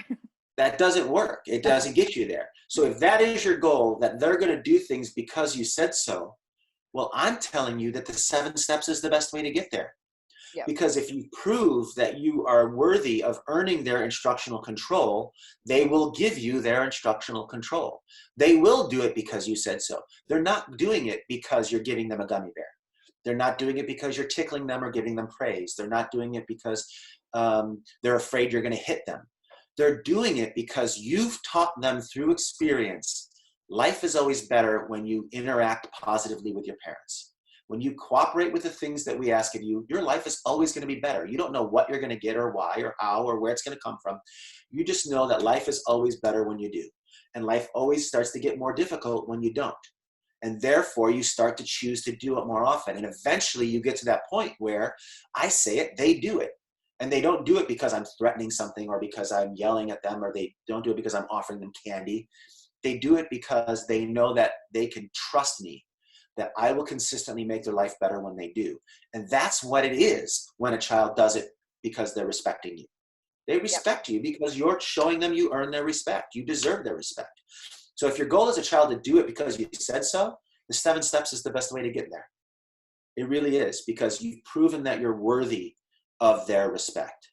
You've proven that you're going to follow through when you need to. You're using the appropriate language for them to understand what you want. You're willing to prompt where you need to. You're making good decisions about what instructions you're asking of them. You're not asking them to do more than they're able to give you. And because you're doing all of these things, you'll get to that point eventually where when you say it, they'll do it because it's in their best interest and because you said it. And that's your goal. This is how you're going to get there. You're not going to get there by just demanding, and being mad that they're not doing it. Exactly. But yeah, that's a great point. I'm glad you brought that up. Yeah. Okay. So finally, talk about the if then, first then. Yeah, the first then versus the if then. And I think that this is important. And I know not everyone visualizes it the same way, but if you visualize it my way, this will make a lot of sense and it'll help you in applying the 7 steps. I visualize first then as the child has demonstrated a desire. Come to you to meet that desire. And then you can say, yes, first you have to do this. If then, I visualize as coming from the parent. I want the child to do something. So I then say, if you do this, I'll give you this. So the difference for me between first then and if then is who's instigating or who's initiating that interaction. Is the child coming to you saying, I want something that you're in control of? In which case, I'm perfectly okay with a parent saying, absolutely, you can do that, but first clean up those toys you have laying over there. In which case, the child has now already demonstrated what they want, and you as the teacher are saying what they have to do to get it. Yep. Yeah, you want this is what you have to do to get it. There's no negotiation there. There's no back and forth. You've told me what you want. I'm telling you either not do it, but you're going to get it. I'm in control. The teacher's in control. If you start with the if-then, where I go to a child and I don't know what they necessarily want, but I go to them with something I want. Hey, I want you to put on your shoes. If you put on your shoes, I'll give you a gummy bear. You've now started the interaction by explaining to the child what you want, putting them in the position of being able to say what you would have to do to get it, or whether or not they're going to give you what you want. You give them the power in that position. And so by starting with an, if you do this, then I'll give you that, you are actually inviting negotiation. The child's not going to say, oh, well, if that's what you want, here's what you have to do to get it. I want 3 gummy bears, but not the red ones. I want the yellow ones. And you're like, oh, well, should I give them the yellow ones or should I not? Or I said one, should I follow through? The whole problem isn't whether or not you should. It's that you started by first telling them what you wanted without knowing what they wanted first. So giving instructions in an if-then setting where you walk up to the child and say, hey, I want this. What do I have to do to give you to get you to do it? Is always going to be a bad scenario. You don't want to ever be the one who displays what you want from them first. You want to get yourself in a situation where you're creating situations in the environment. You control the environment so that they're always wanting something from you. And then the next time they come to you wanting something, that's when you can give the first then. Oh, you want to watch TV? Sure, go put those toys away. Or, oh, you wanted to have a token to be able to get your iPad? Well, I need you to go put your shoes where they go and your jacket hung up. If that child comes home and you say, I want you to put your shoes and your jacket hung up, the child's like, they don't want anything from you. They're likely to say, no, forget it, I don't care. But when they come to you and want something, that's when you can say, first do this. So first then, I think is a very valuable tool. I use it all the time. I recommend it. When the child comes to you for something, use first then all the time in step 4. But try to avoid walking around thinking of things they might want and trying to convince them with a bait and switch. Oh, if you do this, hey, do you want this? You want this? Okay, then do this. That puts you in a worse position. Yep. Make sense? Yes. Yep. Do you agree? I think that piece is really important, and there's a lot of mistakes that are made around the kind of almost like, it's not quite, because if you're offering it ahead of time, but there's so much, we could probably have a whole separate episode about like, how do you properly motivate and when does it turn to maybe bribery and all that kind of stuff. So maybe we'll have to check in, And down the road. I think early on a program, it's not going to kill you if you do some if then. If you say, hey, look, I need you to make your bed, I'll give you 5 tokens if you do it. What we do though is, if we do have to use that, we want to be fading away from that.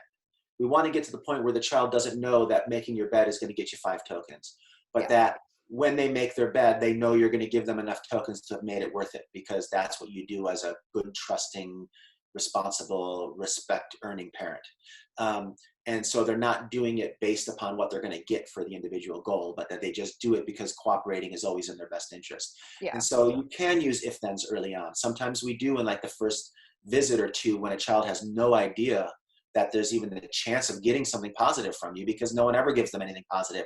The kid gets their positive stuff for free and the parent's always the one taking it away. At some point, you may have to do some if-then to begin with. But the goal and the use of the 7 steps is to try to get away from the if-then as much as possible and focus in on the first then, or just give the instruction, see what happens, and then follow with a consequence that's positive when they give it to you, or step 7 if they don't. Yeah. I think ultimately, first step, go ahead. I was just going to say, I think 2 of the other points you make for step 4, and that we talk about quite a bit, that would be helpful when you're first implementing. We don't have to have a long discussion about it, but just for people when you're going into this. One is that obviously and you talk about this in the book quite a bit, but you go and you start with like that thick schedule where you are giving a lot of support of like waiting for them to want something and giving them something to do and giving very frequent access to reinforcement. But anybody who's listening to this, especially if you're a parent thinking, geez, my child is just going to have all the things all of the time, how is that productive? Like, you fade that out, and ultimately you get to a point where you have such a strong relationship with your learner that you're doing all sorts of things with them, and you don't have to be giving such frequent access to reinforcement. And it's funny that you bring that up right now, because that's step 5. Yeah. Okay. Well, then we'll talk about it there. I was just getting ahead of myself. Sorry. But as you were talking about the if-then, I was like, oh, we should probably make sure people aren't like, what? I have to do this all the time. No, that's exactly what people think about. And that's why there is a step 5, right? You can't possibly give your child a reinforcer for every single positive behavior that they do. Although step 4 says you start out by doing that, right? You want to give your child easy experiences as often as possible and follow them with positive things. That's step 4. So here's what step 5 says. In the early stages of earning instructional control with your child, reinforce after each positive response, moving to an increasing variable ratio of reinforcement. Now, that's the only behavioral principle I have in any of the actual steps themselves, because I don't really know how to explain that without 10 sentences. But what that does is exactly like you say. In the beginning, day 1, we're going to try to practice. I give an instruction, you do it, I give you something good. I give you an instruction, you do it, I give you something good. And we do that back and forth all day long as much as we can in the early stages. But as soon as I start giving instructions and that child is very quickly cooperating without any problem, we're already going to start moving into step 5, where we start to thin out that ratio of reinforcement. So now we're going to be able to sneak in a second instruction before we have to reinforce. And then eventually start to get where we can sneak in a third instruction. And we want to do it variably. So we want to be able to mix back and forth. Sometimes we'll do it after 1, sometimes we'll reinforce after 3, sometimes after 2, but we'll do it on an average of about every 2 responses. Then we get to the point where we can start to reinforce about an average of every 3 or 5 responses, and then 7 to 10 responses. And you get to the point where now you don't have to reinforce all your behavior throughout the day. Your child can come home, he can hang up his jacket, he can put his shoes away, he can come in, he can put his lunchbox on the table, he can go in and he can start playing a game, and then you can walk over and say, hey, I saw that you did all those wonderful things. Here, have some strawberries with some Nutella while you're playing your video game. And that's the natural relationship we kind of want to build towards. But we're not going to get there if we're not willing to reinforce each and everything in the beginning for kids who are absolutely oppositionally defiant, or kids who are just don't have the skills to wait for more than 2 or 3 seconds before they try to get what they want. Or have that history. Your question history is of perfect. punishment too, right? Like Right. I've had clients where it's like I even had one family where like they had really good services, and then they moved and they didn't have very good services for a little bit. And even the child never even knew me before. I've never even been to their house. And as soon as I came to the door, they started screaming. And it took weeks to break that. Like, so, you're fighting against any sort of history too, whether it's from a family or in the schools. You'll have that come up as well. Yep. And that's the problem. Pairing, unknown people have been paired with work. You walk in the door and you're an unknown person. So you've been paired with work. So you're a negative. Yep. You need to be avoided. Yep. Right. And then you have to counteract that. You have to work against it. You're not even starting neutral trying to pair yourself. You're trying to pair yourself away from being a negative. And that's just a harder process.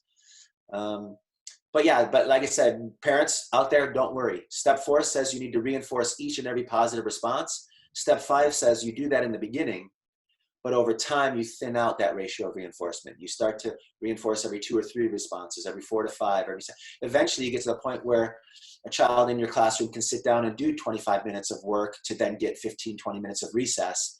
And as long as you're doing enough praise and other forms of reinforcement throughout, you'll be able to maintain that ratio. But if you try to do that now, you're not going to have any success. So it's the kind of thing you have to earn. If you want to have the kind of instructional control where a child will sit down, will come home from school and do all of their after school activities without you having to say anything, you're going to have to earn that from them. And the way that you earn it is step by step, showing you do for me, I do for you. You do for me, I do for you. And eventually you do 2 things for me, I'll do something for you that's worth it. Now you're doing 3 to 4 things for me, I'll still make it worth it. And eventually you build up to, you come home, do all the things you're supposed to do, and life remains positive and fun and good. And we play together and we keep our ratio of 75 fun, 25% work. Make sense? Yep. Cool. So that's step 5. I'm not going to keep going back over each step every time.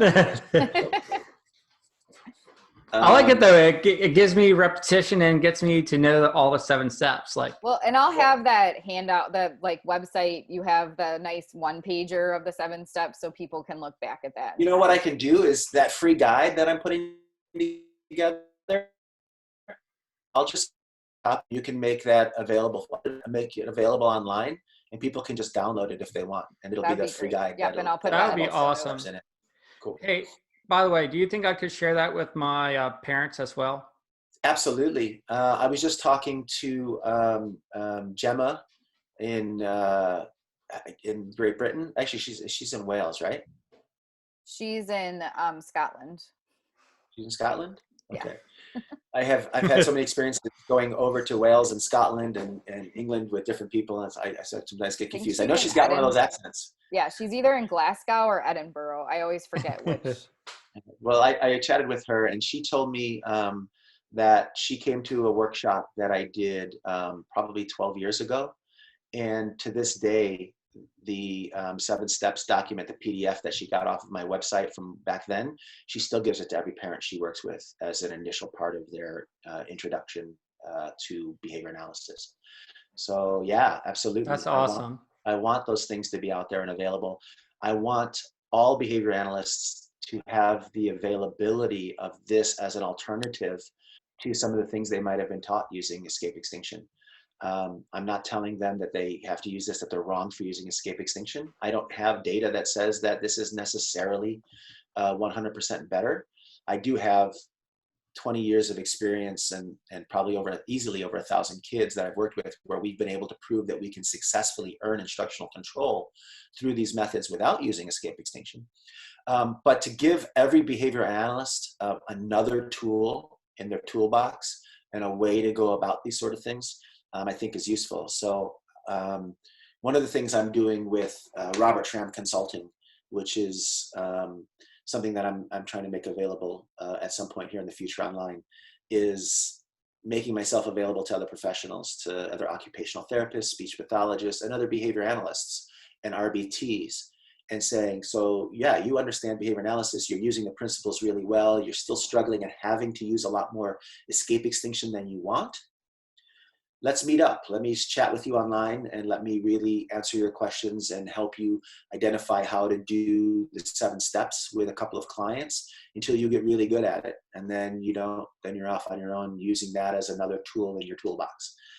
That's something I'm looking at doing as well as continuing to help parents, both in the field of autism intervention and typical parents. So yeah, so take it, use it, share it. As long as you think it's beneficial, take advantage of it. Thank you. Yeah, you want to go to step 6? Yes, let's do it. Yeah. All right. I would be like in a dance. Like if I had to be the follower in a dance, like, you know how a couples dance, there's supposed to be the guy's supposed to lead and the girl's supposed to follow, which, I don't know why we still have that tradition, but let's assume we still do. I would be the worst girl in a dance possible, because they would be telling me what to do and where to go, and I would be on my own tangent. And I apologize if I'm doing too much of that right now. But, No, that's fine. No. Step number 6, demonstrate that you know your child's priorities as well as your own. This is a little bit of a catch-all step in that I'm covering 2 principles within it. The first one is understanding your child's priorities, which really means that we have to have a good grip on your child's motivations. What is it that they're motivated by? What are their reinforcers? And what I want you to do in this is I want you to differentiate the type of reinforcement you use beyond just a differential reinforcement. I give it to you if you do it, I don't give it if you don't.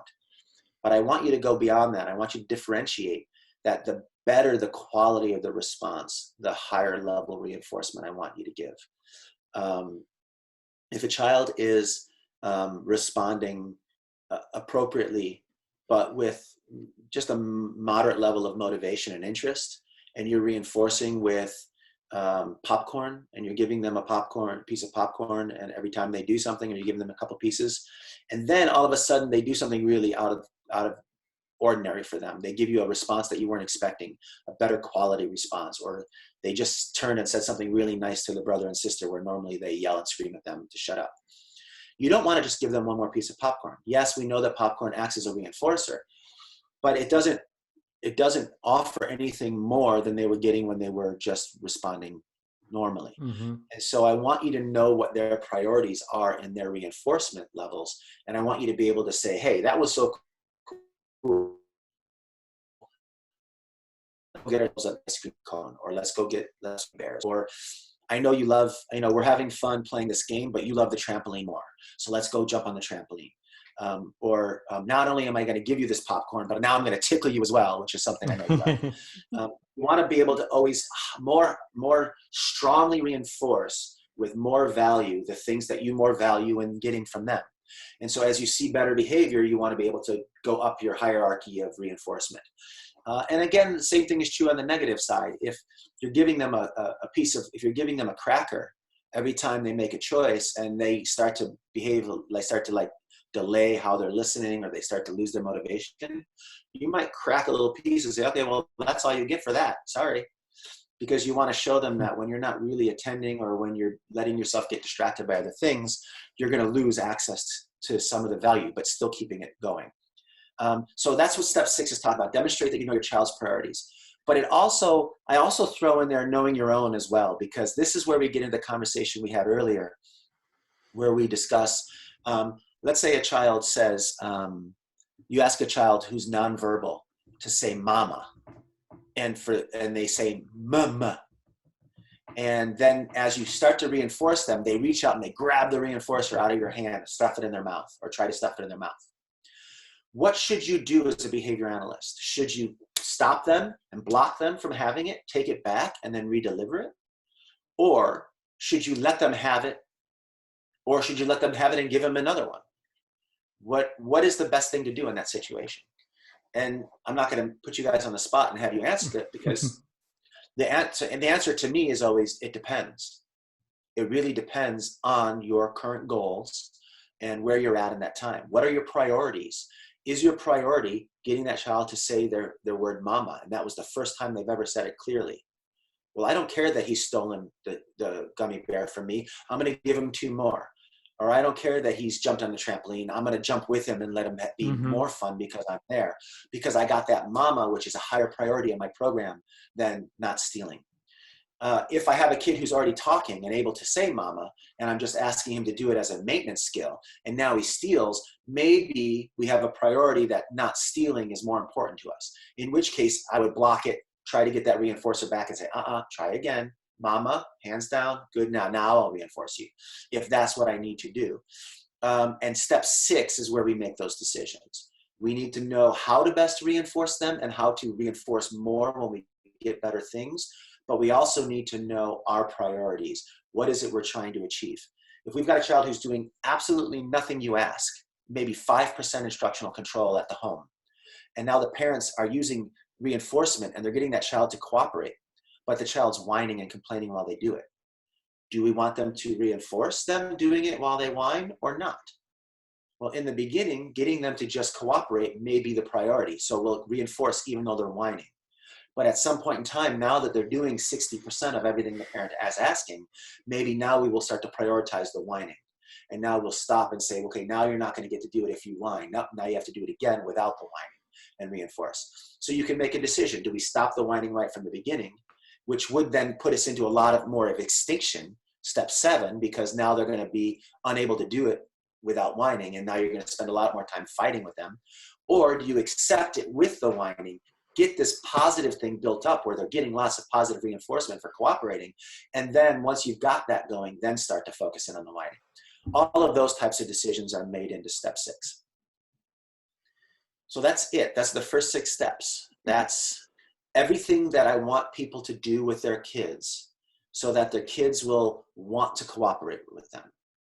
They can trust that their parents are going to be more fun than they are work, that they're going to get positive things if they make good choices, that they're going to say what they mean and that they're going to mean what they say, that they've shown them that I can control access to all of your favorite things, and you're going to get it when and I can take that control away whenever I need to. I'm going to start by reinforcing you enough to make it worth it. And then slowly over time, am I going to increase the level of difficulty and how much you have to do before you get reinforced. All of those things put together give your child every reason to want to cooperate with you. Now, based upon past experiences, they still might not. They still might go against their own best interest in the moment because they want to maintain some kind of control that they've learned is more powerful to them in the long term. Or they may have a past history of, hey, when I just yell or scream, I'll give in. So that's where we need step 7. Step 1 through 6 is all about setting up your environment in a way where the child will want to cooperate. Step 7 is what you do when they don't. Step 7, show your child that ignoring your instructions or choosing inappropriate behavior will not result in the acquisition of reinforcement. Simple, right? It's kind of the opposite of step 4. Step 4 says, show them that if they cooperate and make good choices, they'll get good things. Step 7 says, show them that if they make a bad choice or they refuse an instruction, that they will not have access to good things. You're going to block or withhold or take back whatever reinforcement that's available to you in that setting or available to them in that setting so that they don't see that these bad choices are valuable and worthwhile. Now, how do we do that? We do a couple of different principles. We might use extinction, meaning we might just withhold reinforcement that they've been used to getting. So a mom says to the child, hey, go put that in the garbage. And the child says, no, I'm not going to do it. You do it. You're stupid. And the parent just goes, oh, fine, I'm not dealing with this right now. And they throw it away. Well, that child is used to getting reinforced for talking back. So talking back leads to mom giving in. So now what's going to happen is we're going to tell that mom, once you've given the instruction, put it in the garbage, because of step 3, that instruction has to stay there. Now, when the child chooses to not do it, you're going to have to immediately jump into step 7.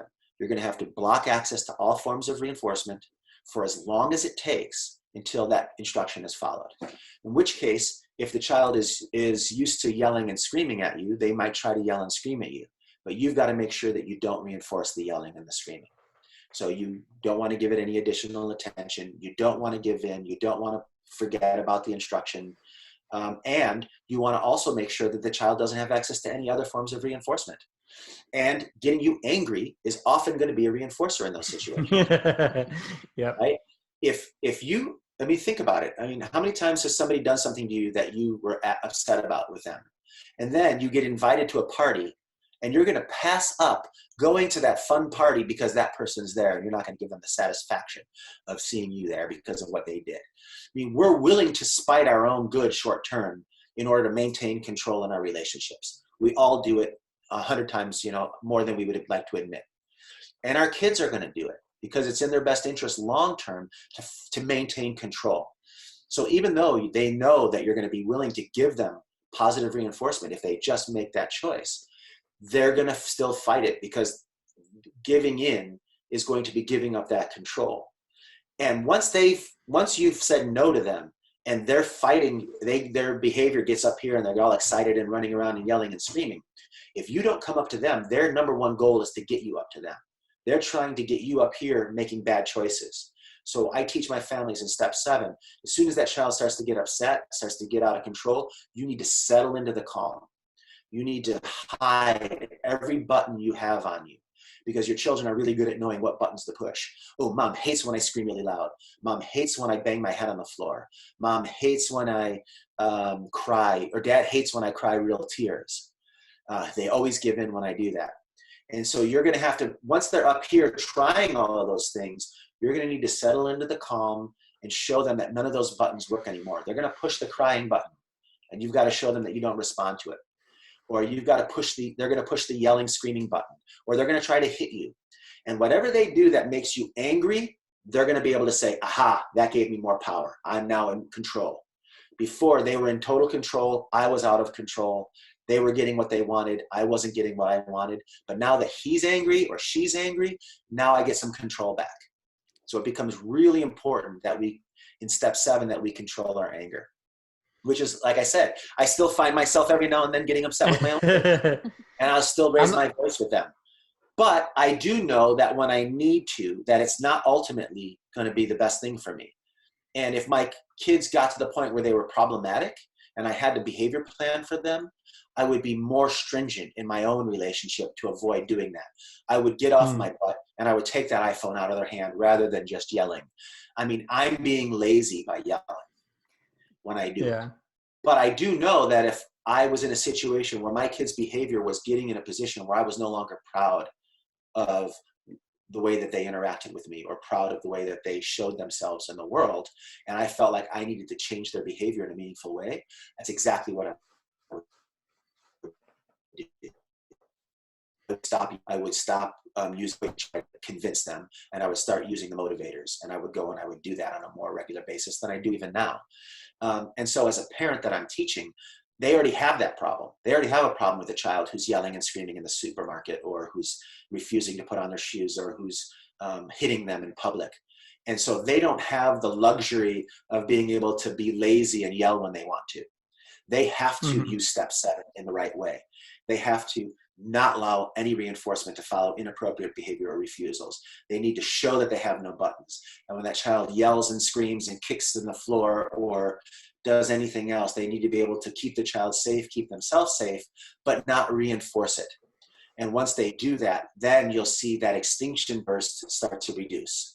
That situation where when you use extinction and the child's behavior starts to go up, when they don't reinforce that behavior and eventually the child has to make the better choice and you get that positive resolve, well, the next time they go into extinction burst, they're going to be more likely to get down to this quicker. And the extinction burst will get smaller and smaller and smaller with each time you use it, as long as you don't reinforce it. But if you get upset and you start to reinforce any of the extinction burst behaviors, you're more likely to start seeing those behaviors instead. So families need to be taught this. They need to be taught what extinction looks like, how to use it effectively, what extinction bursts look like, how to get through an extinction burst without reinforcing it, so that they can more quickly get down to that positive resolve and then reinforce that positive resolve they're looking for. And so if a family is trying to use the 7 steps and they're struggling in step 7 to make it work, that's where professional help would be beneficial. Even just to sit down for an hour or two online to talk through it, your specific situation. Yeah. I would be able to specifically help in that. Or anyone who's really well trained in the 7 steps could do that for you as well. That's why I want behavior analysts to all be aware of this sort of thing. And step 7 is probably, I'm sorry. Right. No, please. And step 7 is like probably one of the most difficult steps to be a master of too. Yes, without question. You can teach someone how to pair a little bit better. You can teach someone to restrict access to reinforcement or to be able to control it. But being able to, in the moment, flexibly respond to every possible behavior, extinction burst behavior that your child might use can be challenging. Being able to stay in control when your child's hitting you and not get angry back at them, because you know that the best thing to do is to show them that getting angry, to show them that hitting is just not affecting you. It's hard to do that. And sometimes your kids can escalate to things that we aren't willing or able to put up with, in which case they end up winning. And so we really, sometimes you do need to have professional help in these areas.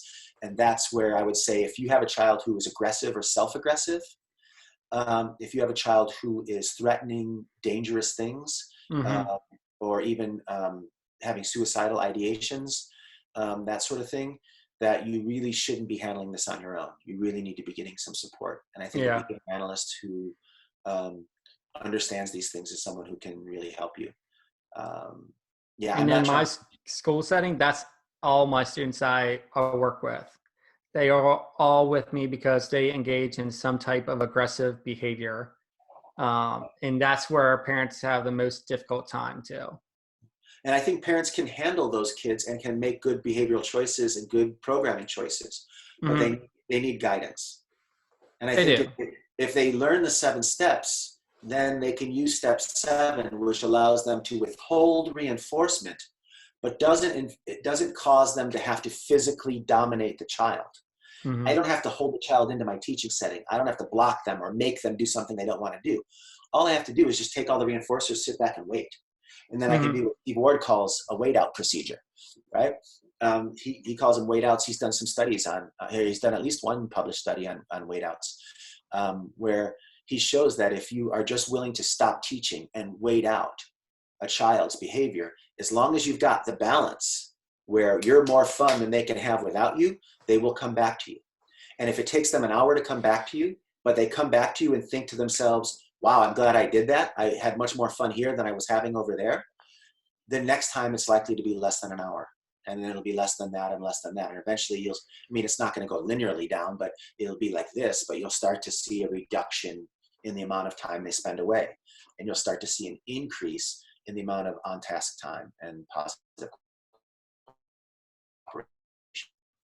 And so waiting out is an important part of it. I withhold access to reinforcement through extinction, and then I just wait out the child's behavior as long as I need to. And once they make the better choice, then I'm able to start reinforcing again. And I jump right back into step 2. And I start playing and pairing and having fun. And once I'm paired up and I'm in a situation where I have something the child wants, I can go back to step 3, where I can give an instruction in a high probability time. And then when I get the positive response I can positively reinforce step 4. And then I can, if I need to, I can pull back a reinforcer and hold it for a few seconds, and then I can offer it again, like step 1 allows me to do with step 7. And then I can start thinking about my priorities and the child's priorities, and I can start slowly thinning out my variable ratio of reinforcement. And I just go back and forth across all the steps. I'm either pairing, or I'm giving an instruction, or I'm reinforcing that instruction, or I'm withholding reinforcement because of an inappropriate behavior. And as soon as I get the behavior I want, I'm back to pairing again. And that's how this all works together. And then eventually it isn't just about putting things in the garbage or coming to me when I call, but it's about writing your name on the paper or doing this task or learning how to pull your pants up. And every skill becomes the instruction you give in step 3. And then you slowly build up your skill level as you go. And so it kind of becomes a structure or a guide for your entire ABA program, because as long as you're following those steps and you're making sure that you're giving the right instructions at the right time in the right way, and you're using your prompts appropriately and teaching the skills you want, then you need to also be able to use step 7 when you're getting it. But you don't just use step 7 in isolation. You need all the first 6 steps to make it work. It's like Yeah. beautiful dance. Yeah, it is. And you can become better at that dance. You don't need to, there's some people who are naturals at it. I've hired people to work for me in Germany. There's this one girl, Janina Mensa. She still amazes me to this day. She showed up day 1 of training. This kid was like, it's like she was born to do this. She never gave an instruction if she didn't have the child's motivation. She always used a prompt and was prompt fading right from the start. She immediately used a mini consequence, which is something we haven't talked about yet, but is part of step 7. She used a mini consequence to show when the child was stepping off the path, and then immediately brought it back in when the child was back in the right posture again, and was able to then reinforce. It blew my mind, because I hadn't taught her any of these things principally. She just naturally knew how to do it. And I think that's why she was naturally a pretty popular and successful person in life. I think people just liked being around her, because she was always able to make good choices that ultimately positively affected what she needed, but also built relationships. And I think that that's why this works really well for parents with all children. Awesome. I stopped talking. How about that? I know, it's incredible. No, it is. And I love all those steps. Like it's a great procedure, and there's a lot of benefit to it, to the procedure, being implemented with our parents and training our parents. And there's a lot of things that we could do with it. I got a question for you. So Sure. if you had, this is just a hypothetical question, but if you had an unlimited budget, and you have no red tape, what do you think you would implement with the 7 steps to make the world a better place? Wow, that's an interesting question. My mind was going to, if I was running a business like I am, Canaspa ABA, Mm-hmm. and I had unlimited funding and limited option, the first thing my mind went to is I would start with parent training. Mm-hmm. To me, the most important thing we can do in behavior analysis is get the hands that are on the kids, or get the hands that are on the clients as well trained as possible. And that doesn't mean subsidizing them with outside help. I don't want a mom or dad to have to pay for 40 hours a week of a trained person to come in, when they can be trained in and they can get 50 hours a week for free. Yeah. Right. And then, so the first thing I would want to do is what I kind of already focus on is parent training. Number 1, I want all parents to have access to these principles, and a way to understand these principles where they can apply them in their homes to try to achieve the goals they're trying to meet. We all have different goals for our kids. I don't make judgments as to whether a parent thinks it's okay for a child to run around the house in their underwear or not. Judgment whether or not the child should be able to jump on that.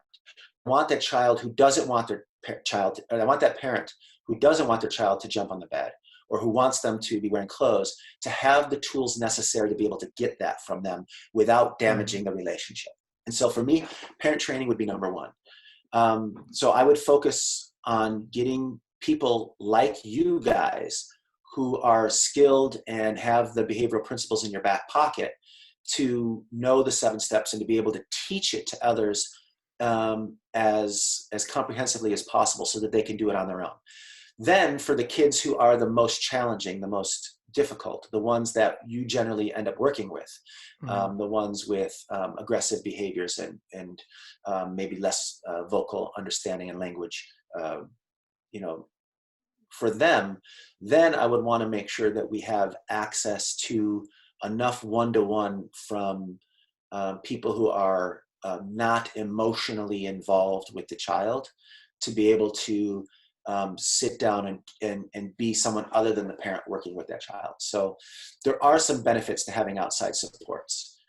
It is true that a parent can do most things with their kids, but there's some kids that are challenging enough that a parent may need some break and some respite, and you want to have the ability to have other people in there.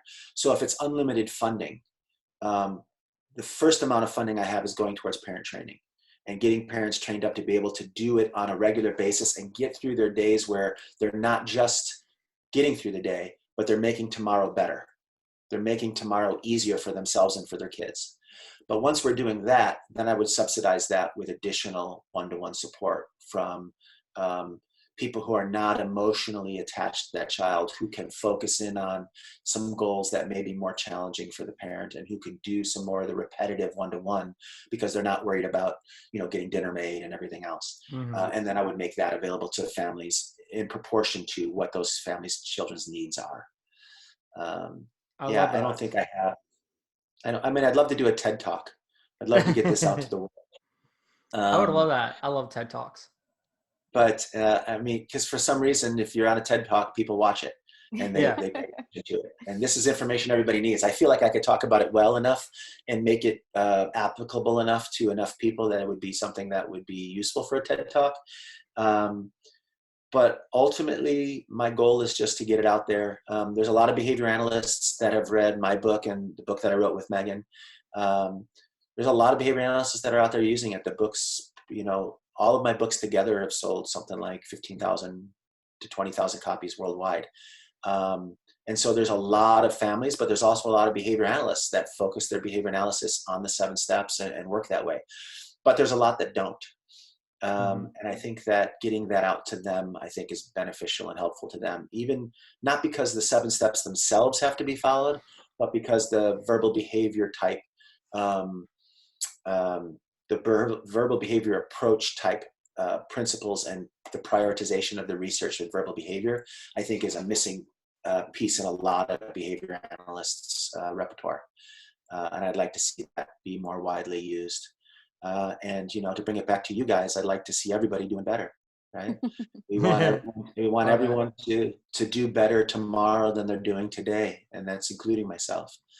I tell families all the time, you can only do the best you can with the information you have, and that's all you could ever do.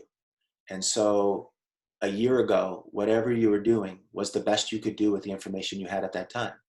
And now if you know better, you can do better. And tomorrow you'll probably learn something new. So your job is to try to keep learning, but to never have regret for what you've done in the past, because you can't go back and be that person knowing what you know now. That's not a possibility.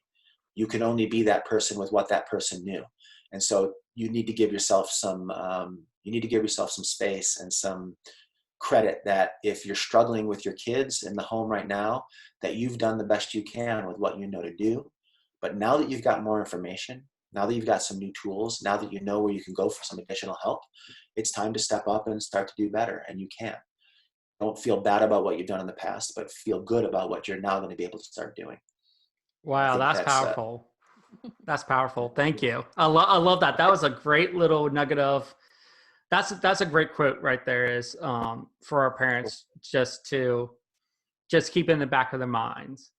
So thank you. I'll cut that out. Make that available. No, right, I appreciate you guys. I really appreciate you guys. I think you guys have done a great thing here with the Do Better movement. I avoided joining you for quite a while because I was like, oh man, I got enough to do. This is just going to be more work for me, isn't it? Robert, you're the person I created this movement for then when you say things like that. Exactly. And it took me a while to get on board and to really go in and see what it is. So if you're watching this webcast and you've come to this webcast because of me, because you were searching me and you wanted to see me talking about the 7 steps, great. I'm glad that you're here. But take this opportunity to go on Facebook and look up the Do Better movement and consider joining that Facebook page and being a part of things there. Megan's doing all kinds of amazing things online. I know I'm working with her right now with something with a couple of other behavior analysts. that we're going to be making available for free for families, for behavior analysts and people to look at, related to evidence-based treatments and behavior analysis. And there's just so much stuff that's out there that you can do and you can learn. So if you really do care about being the best parent you can be, being the best autism parent you can be, if that's your situation, being the best ODD parent you can be, or being the best teacher or therapist or speech pathologist you can be, there's some really good sources of information. The Do Better movement is one. I'm going to recommend the 7 Steps to Successful Parenting page as an opportunity to talk specifically about this. Oh yeah, we haven't even talked about that yet. That's gonna have to be another time. But yeah, that I love what you're doing there on that Facebook group. I'll make sure to have the link to that in the show notes as well. We had that as like our last question, but it's been like 3 hours. So I know I actually have another thing coming up, and you did too, I think. So we probably should end this. Yeah, you are doing in that group. It's awesome to see like the different types of questions you're asking people and keeping it interactive. It's been really I'd like it to become more of a place where people who are introduced to the 7 Steps can go and ask questions that they're having in their home about it. Yeah. And then there'd be this wealth of information available for free, where people can just, whoever happens to be free at the moment, can jump on and say, oh yeah, I had the same question when I was starting. Here's what I learned and here's what I did. And so that everyone could be helping each other that way. Right now, it's more just getting started. I mean, I've only had the thing for about a month, not even, probably a couple of weeks. And it's already got over almost 900 members. But right now it's mostly me raising questions like, hey, what are you doing with this? And what do you think about these things? But I'm getting lots of engagement. And I know that there's a lot of really important, valuable people on there, just like there is in the Do Better movement. So yeah, I'm excited about where it's going to go. And thanks for being a part of it. Yeah, thanks for participating today, Joe. Sorry I talked a lot and Robert talked even more. We didn't get to have too many questions from you, but hopefully all of our listeners enjoy this. And if you have questions, again, I'll have all the contact information in the show notes. Perfect. Sounds good to me. Thank you guys so much. And if you ever want to get together and chat again, I'm always interested. And to those of you who are watching this, I hope that the 7 Steps become a big part of what you do. And if you have any trouble at all, contact me. I think the best way probably is robert@robertschrammconsulting.com. And then I can put you in touch with either one of the companies that I work with, if that's the best place for you, or I can just answer some questions for you for free from there. And we'll see what we can do to do better. Thanks, Robert. Awesome. Right. Thanks, guys.